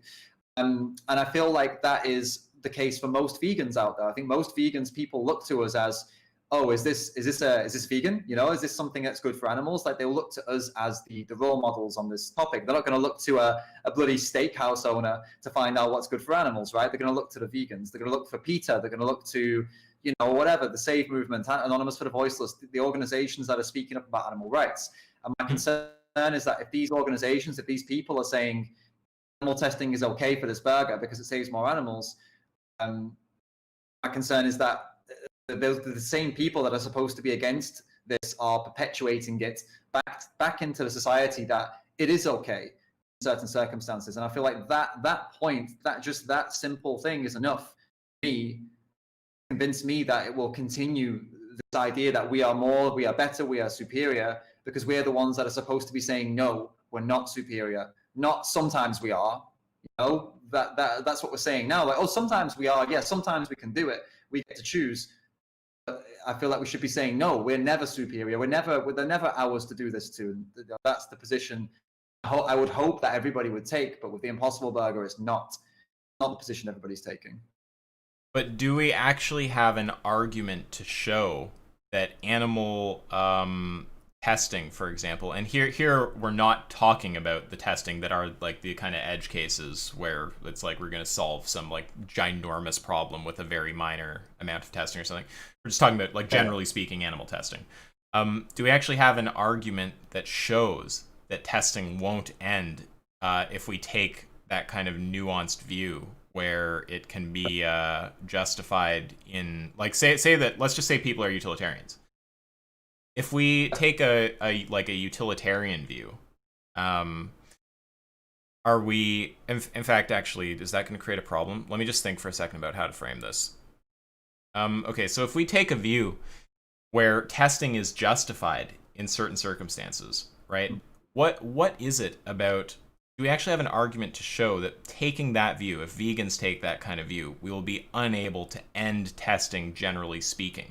And it's not clear to me that there is an argument for that. It seems like the argument is something like, people like look to vegans as role models or something like this. But I mean, I guess it's not clear to me that if vegans set a standard of saying testing can be justified in certain circumstances, right? Like, we can take that view on humans, and we still seem to largely have stopped, like, unconsensual human testing, right? Like, why would it be the case that with animals you could not stop the problem while taking a view that it's justified under certain specific conditions? Like, are you saying it's kind of just like you have an intuition that that's the case, or is there like an argument that that's the case? Okay, it's not. Yeah, it's not. I guess it couldn't be what you would consider like any kind of empirical argument. It's more of to put into like an analogy. Let's say that might be a little bit more clear. I see this as the abolitionists using slaves to help them create campaigns to abolish slavery. That's how I see it. Like it's like, oh, look at these abolitionists trying to end slavery. They're using slaves to help them end slavery. And you would never have respect for that. And I wouldn't. I would say, like, what the hell? How does that make any sense? That, to me, it's just illogical. It's an illogical way to act if you want abolition, and that's kind of what I see here. It's like we're exploiting animals to end animal exploitation. Like that's kind of, I don't know, that reasoning doesn't add up for me.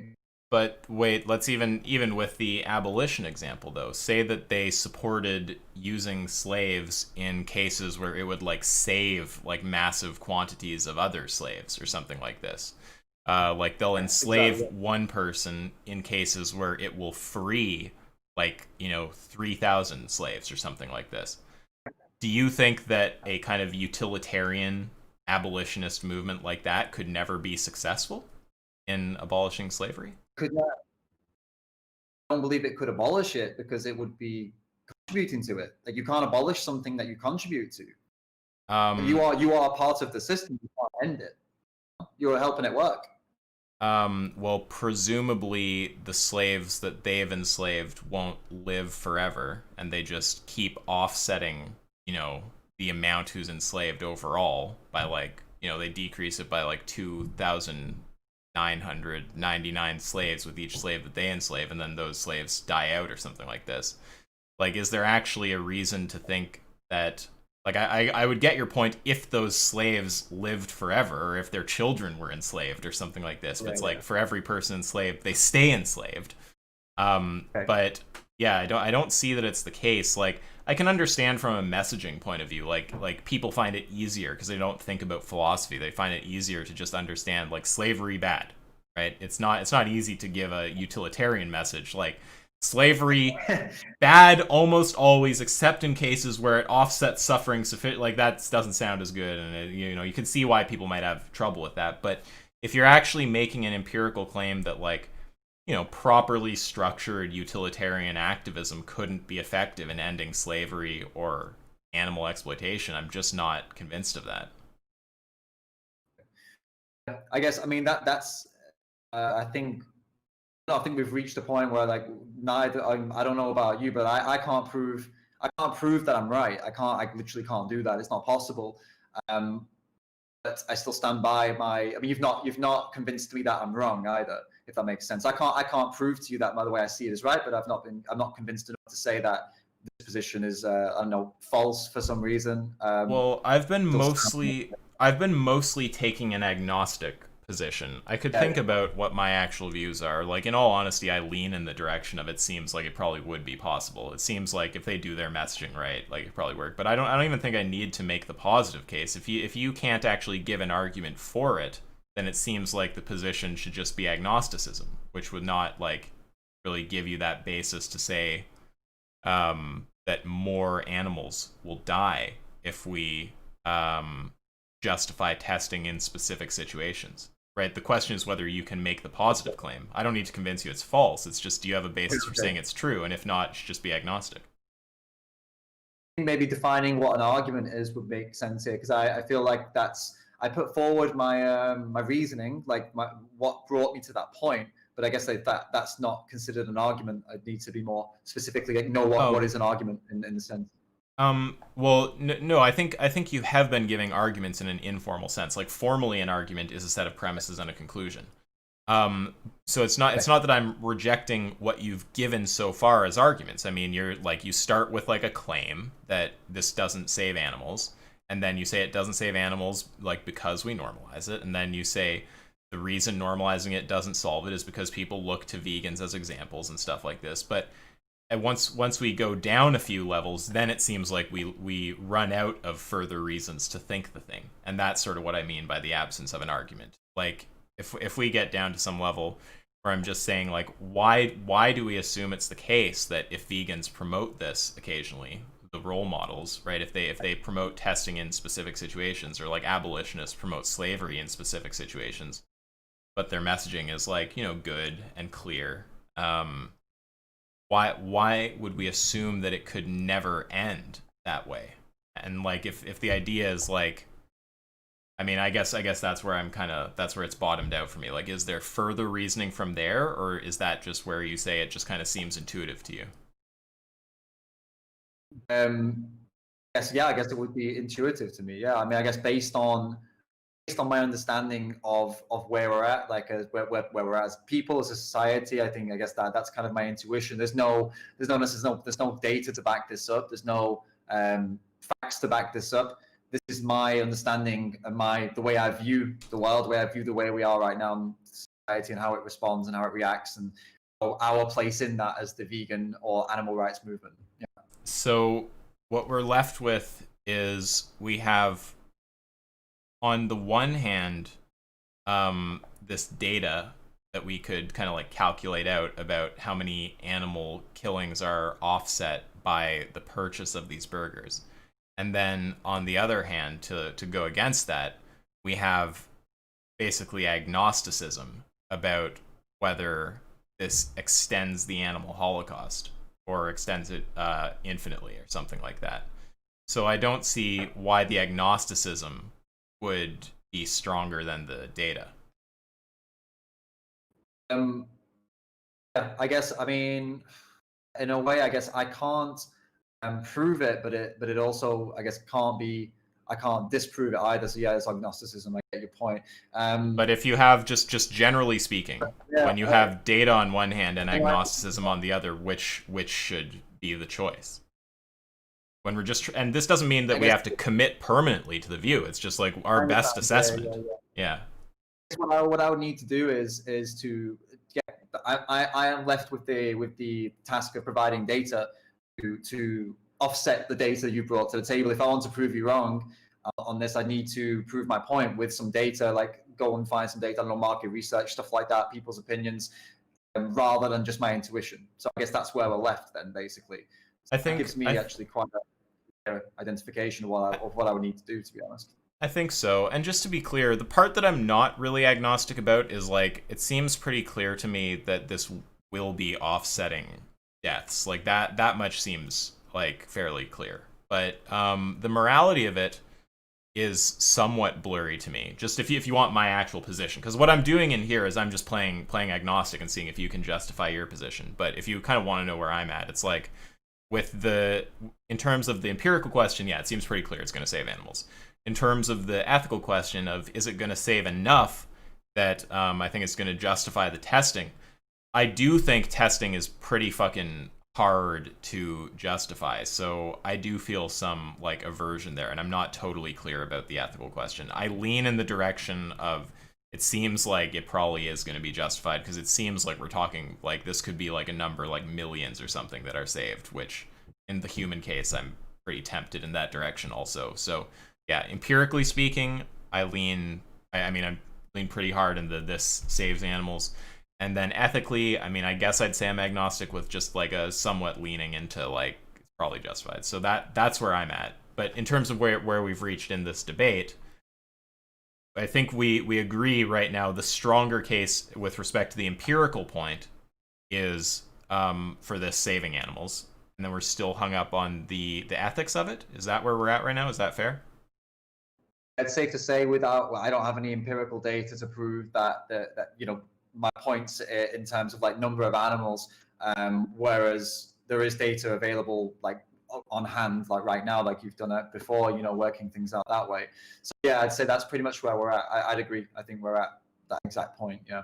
Okay, so then that brings us back around to the ethics. Now, I don't know how much time you wanted to spend kind of like debating on this. Like, I think if the goal was to show people what an honest, good faith debate looks like, I'm sure we've achieved that at this point. It's very obvious that we're being good faith with each other. Do we want to keep going on the debate, or did you... Sorry? Please, bear with me 1 second. I'm going to pop out and pop back in one more time before we finish. All right, yeah. If you guys have questions, I don't know how long it'll take them to come back, but if you get them in there quickly, I might be able to answer them. Let's have a look at chat. I don't even know what you guys are talking about here. It doesn't seem like you're talking about what we were talking about. Oh, his camera's coming back on. Okay. All right, we're back on.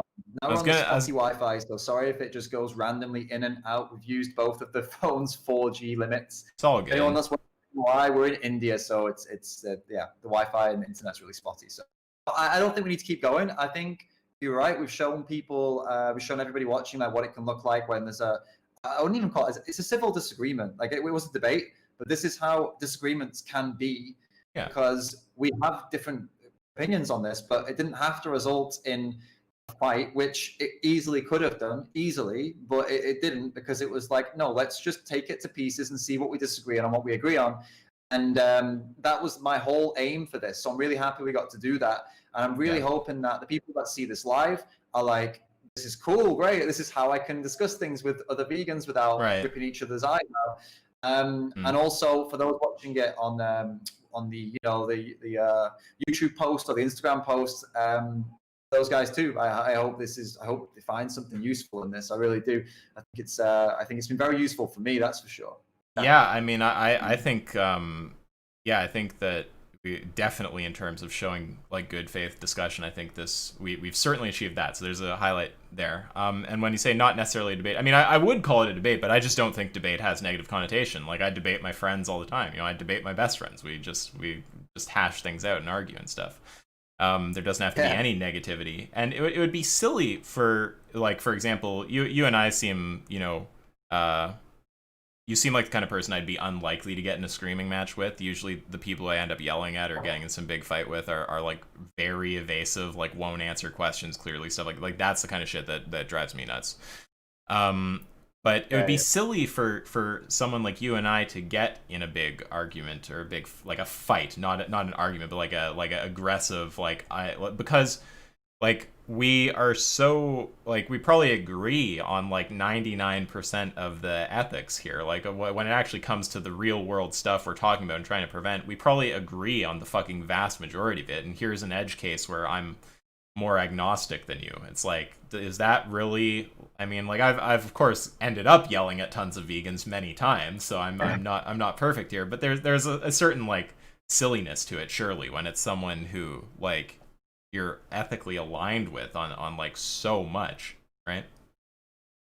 So it's good for vegans if they can kind of understand that, I guess, and probably um try to have discussions in a more fruitful way with each other when possible. I mean, there's times when someone's just putting out garbage and you just need to go on and really just like expose someone as being full of shit. Like there's times when you do get just like bad faith actors, but when someone's willing to engage in good faith, it should never turn into a fucking like a screaming match or something like that.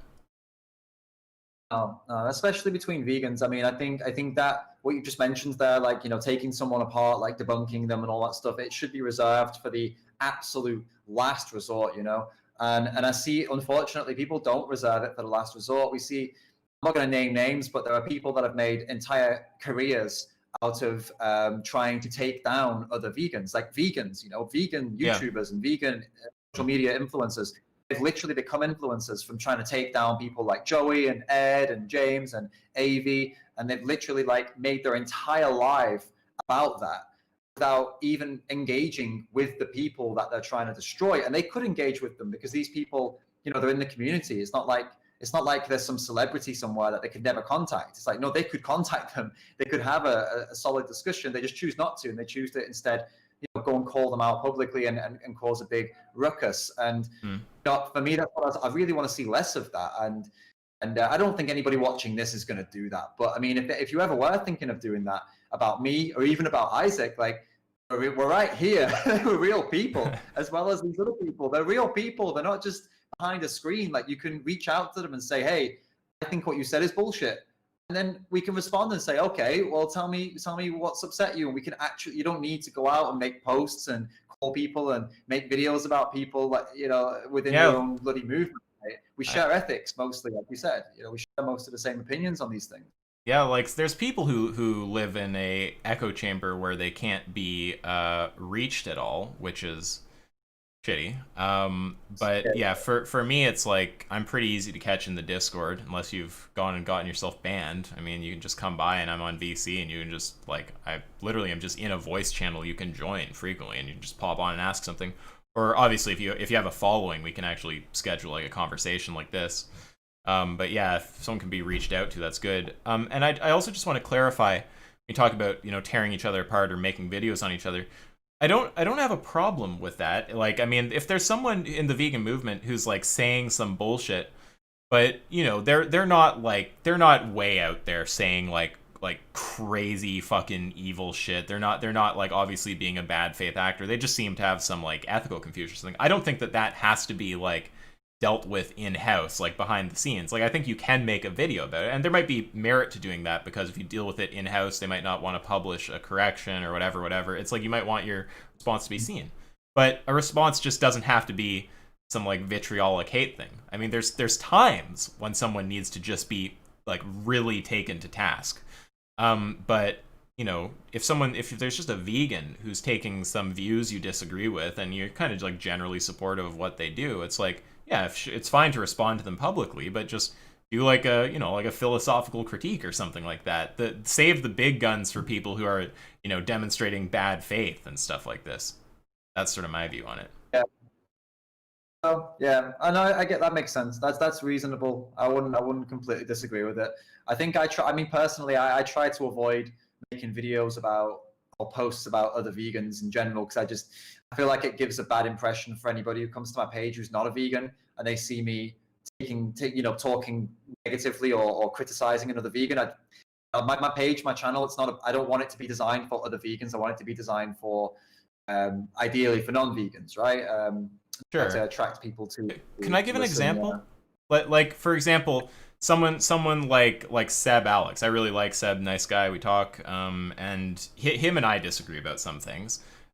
I don't think I care enough to make a video about it, but if I were gonna do a video critiquing Seb or something, like I'd just be like, well, look, like here's the kind of position that Seb takes on like I don't know, like I guess I'm doing it right now because this is a video, but I won't really deliver a critique. But I'd just be like, here's the kind. He won't care though because he'll understand what's being done. It's like here's the kind of position Seb takes on like buying from establishments that sell animal products, and like I don't think that position works for like these reasons, and here's my position, right? Like I mean, if No, you yeah, if yeah. I like if I mean if you don't if that's just not what you want your page to be, that's one thing. But I would have no problem if I saw someone make a post like that or a video like that about me. I'd just be like, oh, it's just it's just steel sharpens steel. People in the movement have a critique, they're delivering it. Yeah.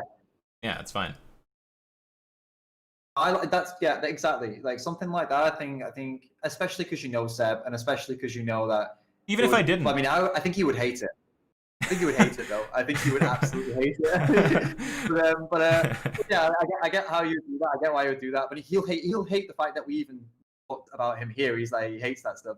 Really? But, I highly doubt that, dude. so yeah, I Unless you think and him so. have bad blood or something, I would be Oh astounded no if no you. no no no Yeah. no bad blood, no bad blood. I really It's just I doubt it. I'll bet against you on that. I think he won't care. we'll see what he thinks. Yeah. Okay.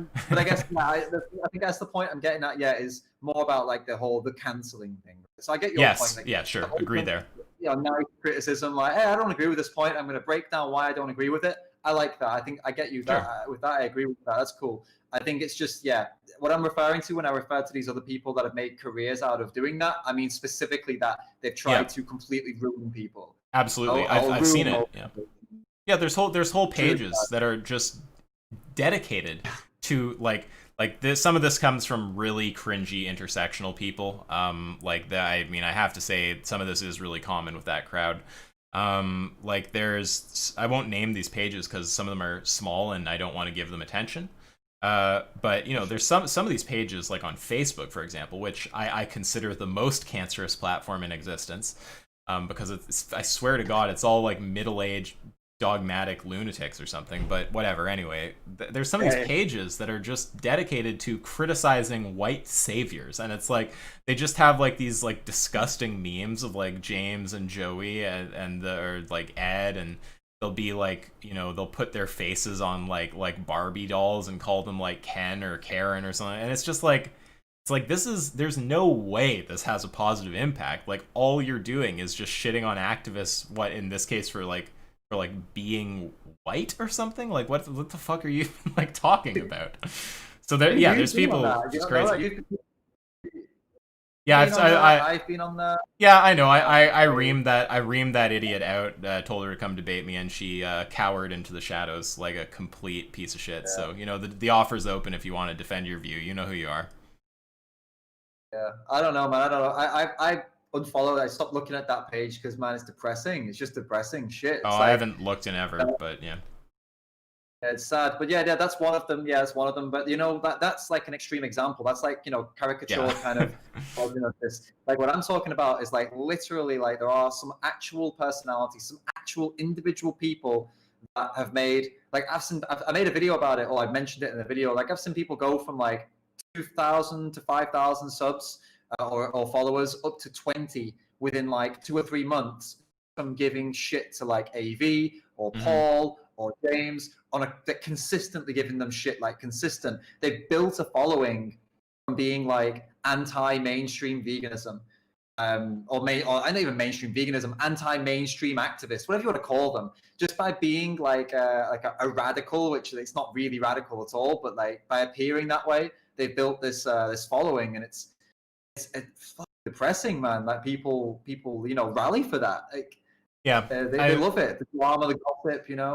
Yeah, I mean with AV, like I mean I have like one or two criticisms, and like I'll mention them to Paul or Sal, but like I mean I may possibly annoy them from time to time with my little critiques, but overall I think AV is really good, obviously, and for those guys, as far as I can tell, I don't want to speak for them, but it just seems like a respect thing. It's like if you're like respectful, your intentions aren't bad. Like they might not agree, but they're happy to hear you out. Talk about it. It's but it's like so Or was, I forget the other example. Oh yeah, James, like, yeah, I mean, James, sometimes I don't agree with what he's saying. You know, if I tell him something I disagree with, I know he'll just take it into consideration and think about it. Like, I think that what would be really good is just if the vegan movement could be like an example movement of, you know, where it's very normalized, just like we want to normalize animal testing. Just kidding. Where it's very normalized that if there's a disagreement, you just hash it out verbally. You just go and talk to the person. Like, why don't we try to make it more like that? That would be a really good standard to set. Definitely, man. But the problem is that that doesn't get you fans. It doesn't get you followers. Are you You sure? know, People it's love not. watching debates. They want they prefer seeing someone go for blood, man. They prefer that. Trust me. No, no. I mean, obviously, there's a market for what you do and what we're doing now, but there is also, unfortunately, a big market There is, yeah. of wolves. They're wolves, man. They're vultures. They want to see the wolf take someone's fucking throat out, so they can all vulture around them and peck away at the eyes. You know. Yeah. And unfortunately, within our well, not just within our movement. I think in society, there are just a lot of people that love that shit. Sure. Yeah, it's sad. Yeah, it's real sad. I can enjoy it when it's directed at the right target, but oh yeah, for sure. Yeah. There's something about it's all about like proportionality, really. It's not that that's fundamentally wrong. It's that when that's a very strong thing to do, like to make a page dedicated to like shitting on. It's like someone. For me to make a fucking page dedicated to attacking someone, they'd have to be like Satan. Like they'd have to be doing some really friggin' bad stuff, right? So it seems like the problem isn't necessarily that the response is always wrong. It's just like totally out of proportion. Yeah, no, definitely, man. Yeah, no, that's an angle I never thought about. Actually, I'm glad you said that. That's made me look at things a little bit differently. You've inspired me to go and call out some people now, so that's going to be my next couple of videos. Well, I don't know if that was my intention, but okay. Oh, well, you've done it now, man. My next video is all about Seb. I'm going to take him to pieces, destroy him. Make sure to put his face on a Barbie doll. Yeah, definitely, man. All right, cool. Well, I mean, I don't know what your situation is, or if you have any more time. I originally wanted to do a Q&A, but I think we went for a really long time here. So if you're not up for that, we can end it now. That's totally cool. It's been 1 hour and 51 minutes roughly. And no, I'm fine. We can sit around if there's Q&A. I don't know. I know that YouTube isn't your main platform, so I'm not sure if there's enough people watching to generate a Q&A right now. I am sure there would be on Insta, but yeah. Yeah, there's 50 people here, so I mean, it's not terrible. And they're talking a lot in the chat. Actually, I've seen that as we've been going on. Yeah, well, I mean, some non-vegans in there. Oh. Yeah, if you guys want to tag us with questions, I'm happy to answer some questions for a bit. Yeah, cool. If anyone's got a question, ask it now. And okay, there's a question for you straight away. I don't know if you saw that. Can you see or not? I'm looking, but I don't right now. I might just be missing it though. I've got them here. So it says, I think he's trying to poke at you a little bit, but it says perspective philosophy said he agrees with your name the trait, but calls it weak. Do you agree? I don't want to reveal any things about perspective philosophy right now because we have a debate that's airing at 1 p.m. Oh. So although I would normally answer that, yeah, I think you just want to watch the debate. I don't want to give away the plot. That's cool. That's a good plug, man. It's a good plug. So yeah, stick around for that debate on Ask Yourself's channel, and you'll find your answer. LJ says, reintroducing predators into the wild, is it good or bad? Oh, I haven't thought that through. I haven't really thought about that. I don't really have a view on that right now.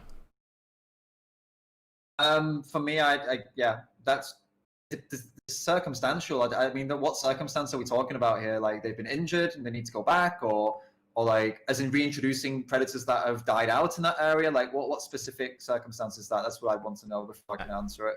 I mean, it is it's a brutal thing to do, right? A predator kills an animal in a way that's very like fucking painful a lot of the time. So there'd have to be like some pretty serious reasons to do something like that. Like I mean, it's the equivalent of like releasing like like murderers onto like the human population to just like cull people or something. So yeah, you need a really good reason. That's a good point. Someone's asked this. This will be a quick one for you. They're all about you, by the way. They're really excited to talk to you here. It seems. Oh, okay. Anthony, that's nice. Anthony says, "What would it take to turn ask yourself off of veganism?" Well, there's probably a few ways you could do it. I guess I'll just think of one. If it was shown that veganism causes more suffering, I would not be very interested in being a vegan.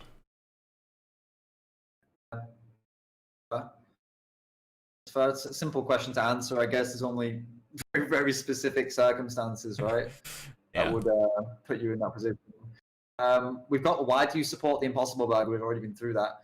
How can Well, that's a bit of a strong. I don't necessarily support it. I kind of take an agnostic view, leaning in the direction of like probably justified, and it's just because despite the fact that something negative happened to produce it, it just seems very plausible that like it's just going to save so many lives that it might justify that. And if I do think it's justified, I'd take the same kind of position with humans. But yeah, I'm agnostic in virtue of not exactly knowing the numbers. Yeah. And that person, Meg, go back through the live stream. We've just spent the last hour talking about that. So if you really want to get like more understanding yeah. of the position, the problems with tuning in at the last minute right there.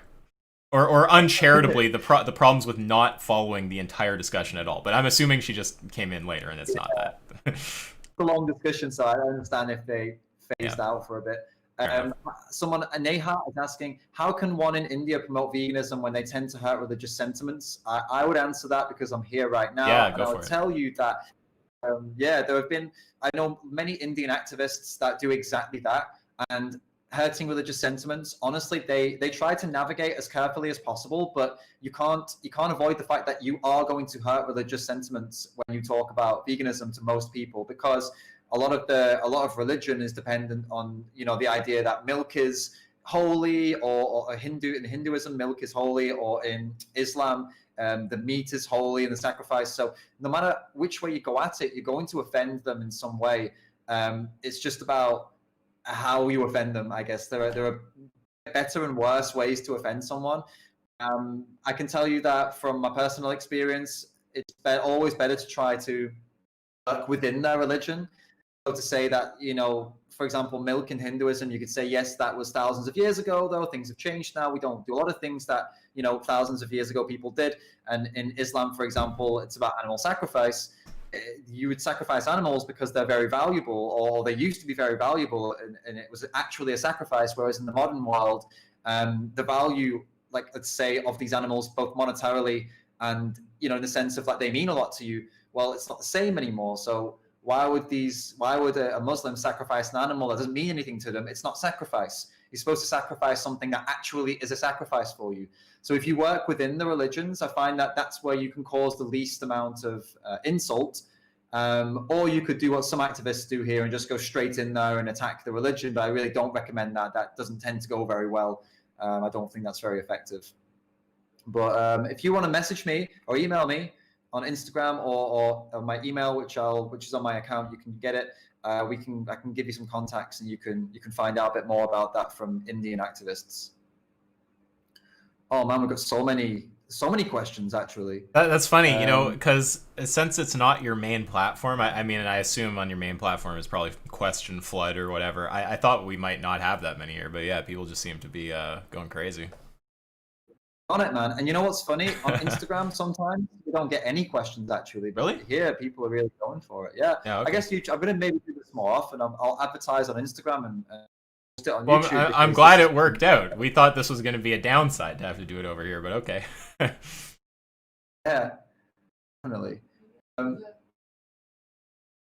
oh yeah. Okay. Someone's asking about the title of this. Is veganism a cult?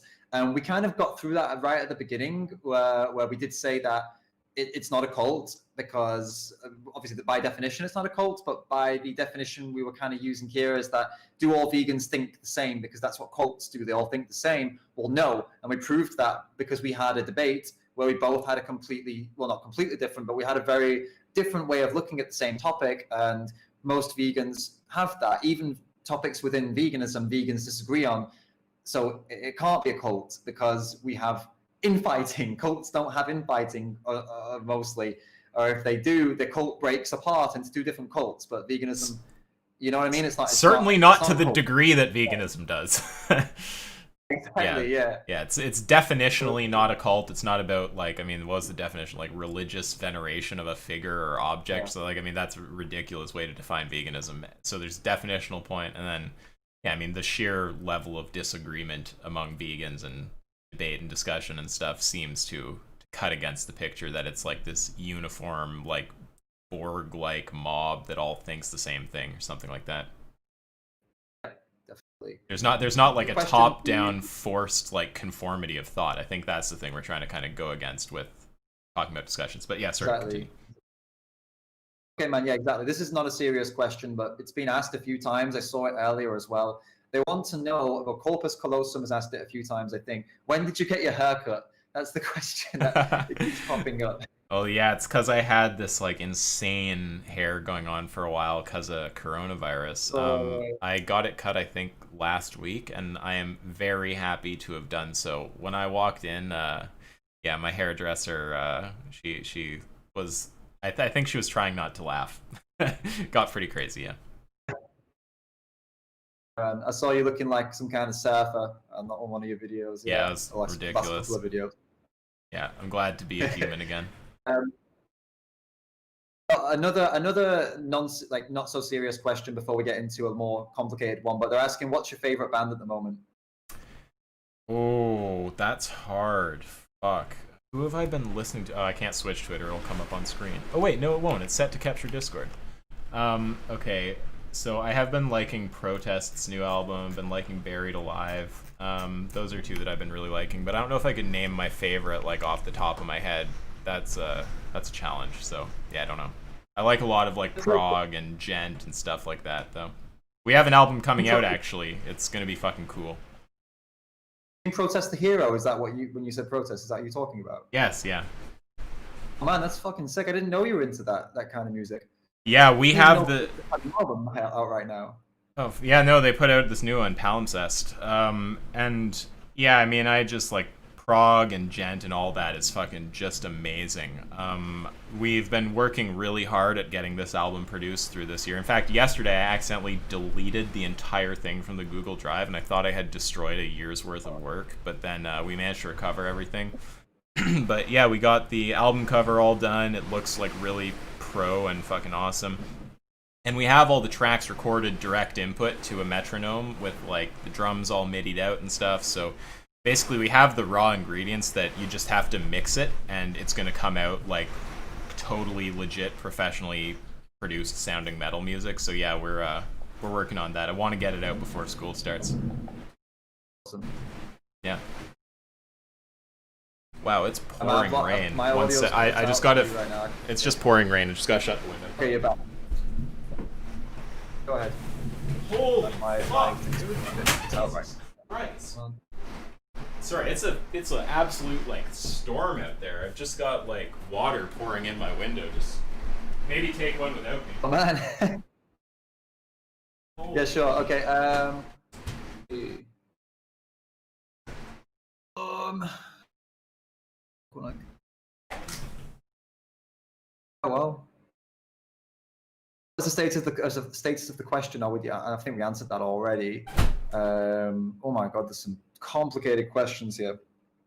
Antinatalism. That's a whole other debate. We could do 2 hours on that. To be honest with you, I mean, off the cuff, I would say that my confusion with antinatalism, my stance, like if I'm looking at it from both sides, is that one stance, I understand that it makes sense, and I feel like it does make sense, like it is logical to not have kids because, you know, those kids could grow up and end up contributing to not just the animal holocaust. They could contribute to, you know, everything. They could destroy the environment. They could be little shits, you know what I mean? They could become murderers. In that sense, I can kind of see why people are antinatalist.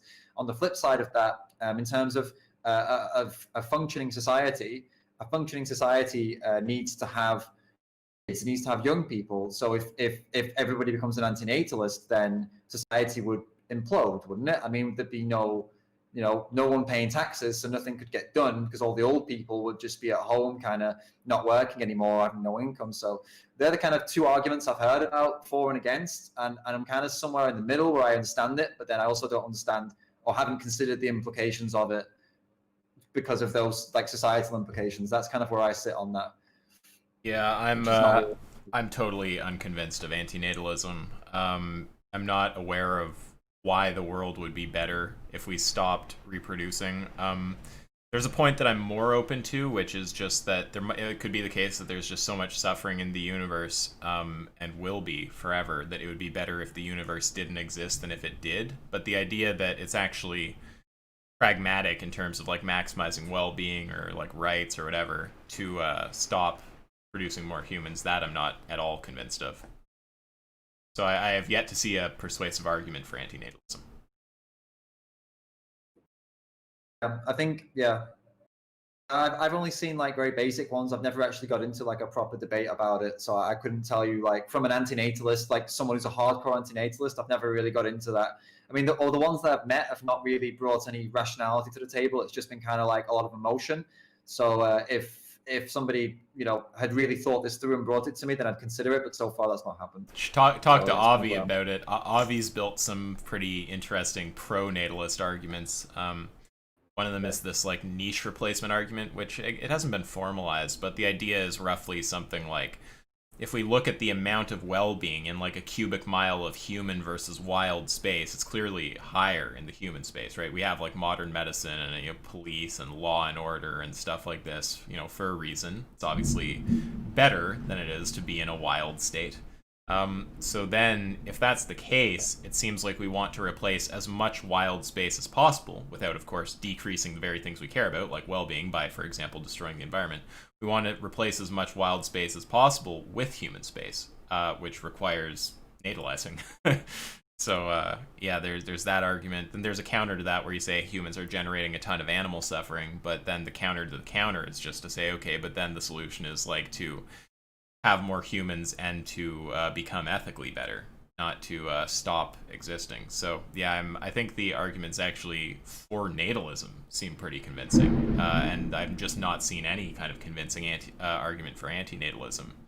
I've looked at like Benatar's got the asymmetry argument. I don't find that persuasive at all, especially the axiological asymmetry, because with that argument, it's like, I just deny the fundamental premise of that argument, which is he sets up this kind of like quadrant, and it's like for an existing and non-existing being, and I think the idea is the presence of well-being is good, the absence of suffering is good, but the absence of the presence of suffering is bad, the absence of suffering is good, the presence of well-being is good, but the absence of well-being isn't good, and I just don't understand why I would accept that view. So it's like the kind of like value framework that he's even starting from with that, I'm just completely unpersuaded of. It seems to me, if anything, that the absence of suffering and well-being are both neutral, or one's good and the other's bad. I don't seem to have values that are asymmetrical there. I'm not aware of why I should. What would persuade me to have those kind of values. So yeah, haven't seen persuasive arguments for it, and the arguments against it seem pretty strong. I'll be honest with you, like a ton of that went straight over my head, but I will look into it. Okay. And I'll try to take some more time to really get into that before. It's funny. I'm not deep into the topic. It's just one of the main kind of arguments people give. But yeah. Yeah. There's a good question here, and I would give my answer first on this one and see what you think as well. LB96 asks, are non-essential electronics, games, consoles, etc., considered non-vegan since they cause unnecessary harm? To an extent, I would be tempted to agree with that, because yeah, I mean, consumerism, like pretty much everything we buy causes unnecessary harm, right? So there's an argument that should we try to limit the things that we buy, to the things that we need, let's say, to, like, for example, if you're like me, if you're making videos, if you're making going out and doing investigations and stuff like that, I'm trying to increase, like I'm trying to bring about a vegan world, right? I'm trying to save the animals, trying to do what I can.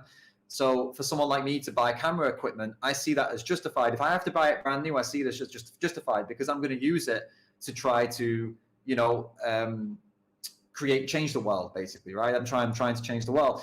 But for me, if I were to buy like a PlayStation 4 or something like that, I don't know what it is, the 5 that came out right now, I would make every effort to buy it secondhand. And if I couldn't buy it secondhand, I wouldn't buy it, simply because I'd say it's not justified. I can't justify it. I can't justify contributing to the harm of, like, not just the animals, but like, you know, the environment, the planet, and you know, countless other things that could have gone and probably did go into that thing just for me to like sit and play on a console. I can't justify it for myself.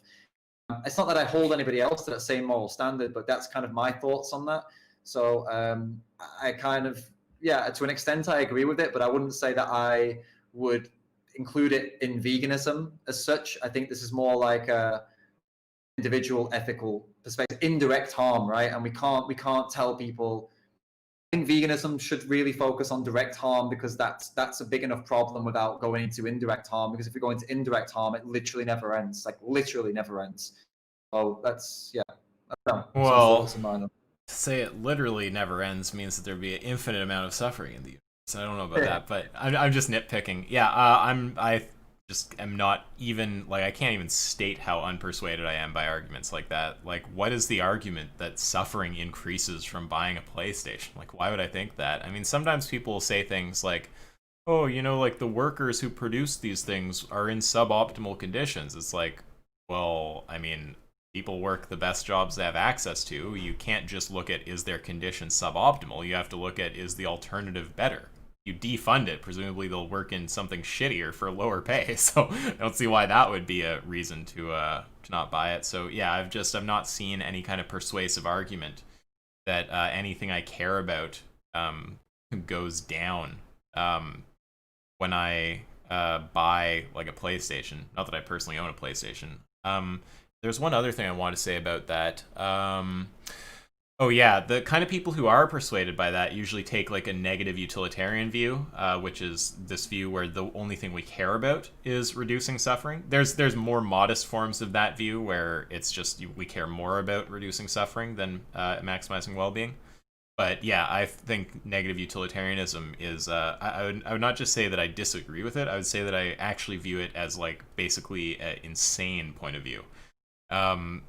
So one hilarious consequence of negative utilitarianism, this is my favorite one for showing why it's just a hilarious ideology, is if you have two possible worlds and both of these worlds have no suffering, but one of them has infinite well-being, you're a negative utilitarian and you're asked which would you rather bring about, which is better. You have to flip a coin, right? Because with respect to the only thing that matters morally, they're equal. But one of them has infinite well-being. So someone like Benatar, the big antinatalist guy, who, like, Benatar actually is pretty great on veganism, and he's like a respectable philosopher, and you know, I'm not shitting on him, but his view here seems like pretty insane to me. You watch his conversation with Sam Harris, who, by the way, I'm not a big Harrisite. Like, I think that there's tons of problems with what Harris says, especially with meta ethics. I think he's in fucking cuckoo land on meta ethics. You watch his conversation with Benatar, he gets Benatar on this reductio actually pretty cleanly. He just gives them the two worlds equal in terms of no suffering, but one has like just some vast quantity of well-being, and Benatar just says, like, yeah, I don't have any preference. It's like, okay, well, if you agree with that kind of thing, you can be a negative utilitarian, but I don't. And it's usually negative utilitarianism that motivates those kind of views about, like, leaving all technology and, like, going and living in the forest or something because some harm is caused with no concern for the well-being caused.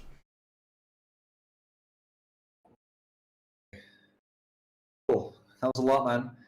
A lot to take in. My throat's starting to hurt a little bit. I don't think I've spoken for this long, and you're probably used to this, right? You talk for, like, you do live streams for like hours. I never do this, so this is, Sometimes. I also just talk a lot. Yeah, you just let me know when you want to end. I'll have to go in the longest that I can stay is 20 minutes, but if you want to end before that, just let me know. Right. I'll do 2 more questions then, and we'll call it. So we've got one Cool. question that two people have been asking repeatedly over and over and over again. So Okay. it's not an important question, but I'm going to give it because I feel bad that I'm ignoring them. They want to know. You don't have to answer it, by the way. They want to know though. Apparently, you've said that you're half Jewish. They want to know what the other half is.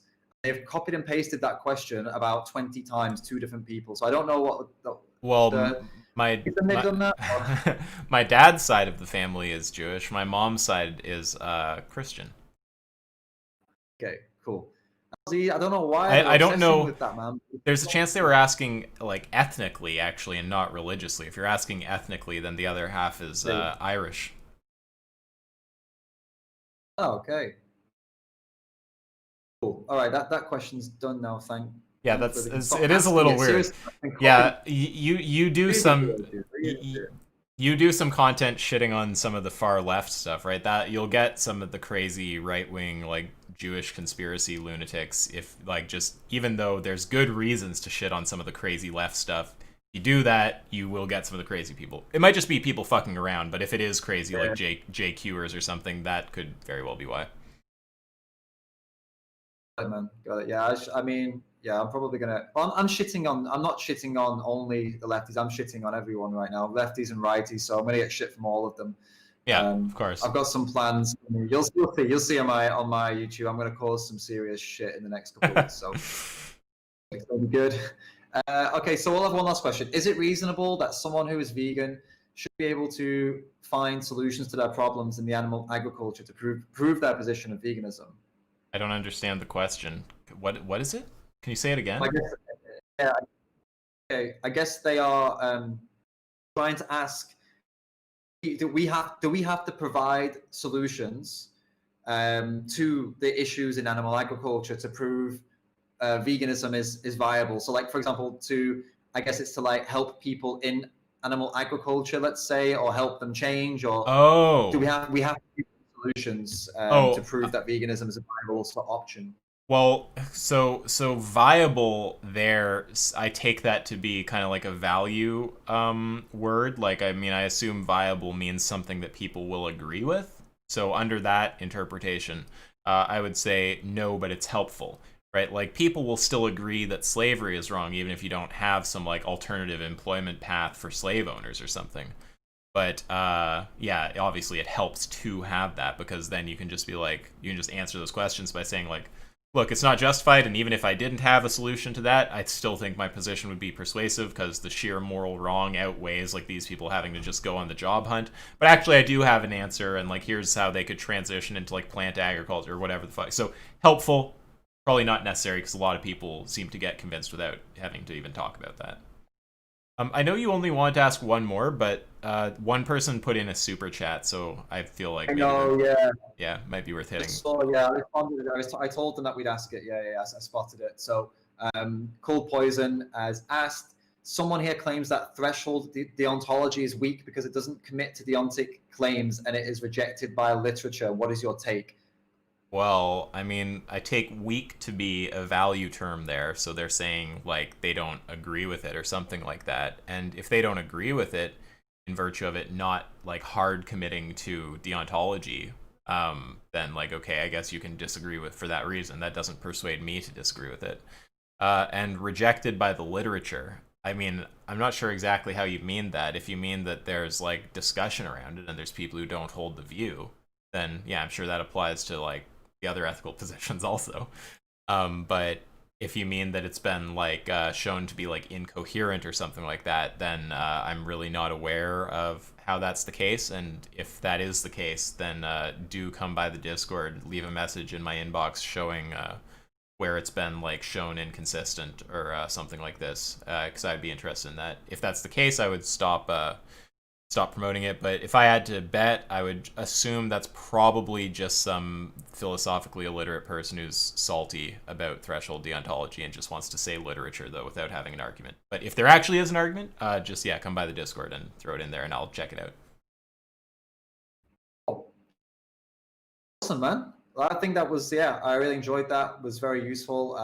Same here. I really did. I wish more people could could talk like this to each other, I think, God, I mean, imagine what we could achieve if we just like interacted with each other in a way that was structured and tried to keep the emotional outbursts at the door, you know, and just try to be sensible when we're discussing things that we need to be sensible over. Like, we shouldn't be screaming at each other over things that are literally, it's life or death, man. We shouldn't be screaming at each other when we want the same thing. We should be like putting our heads together and figuring out, like, how do we actually stop this shit? Like, what can we do? We disagree. All right, well, let's use what we're both good at, and let's put it together. And the stuff that we don't agree on, we can leave it behind, or, you know, I think we need a lot more of this. I think we need to, glad we've done this and we can encourage people to take this approach. I hope people feel encouraged anyway. They don't think it was a giant waste of time. I mean, I hope not. I take the view that there are times for screaming, but yeah, I don't think the time for screaming is when you're talking to someone who wants to have a good faith conversation, obviously. And I would just say, yeah, thanks for having me on. I thoroughly enjoyed the conversation, and I'm happy to do it again anytime. Awesome, man. Cool. Enjoy the next debate you've got lined up. Do you want to plug that again? Yeah, it's over on my channel. It'll be live in, I guess, like 23 minutes. That's with Perspective Philosophy. It was actually quite a good conversation. I didn't go into it thinking it would be, but it turned out being a great one. So yeah, go check that out. Should I end the stream here? I'm the one streaming for David today, so yeah. Okay, all right. Ending it now. Thanks again for having me.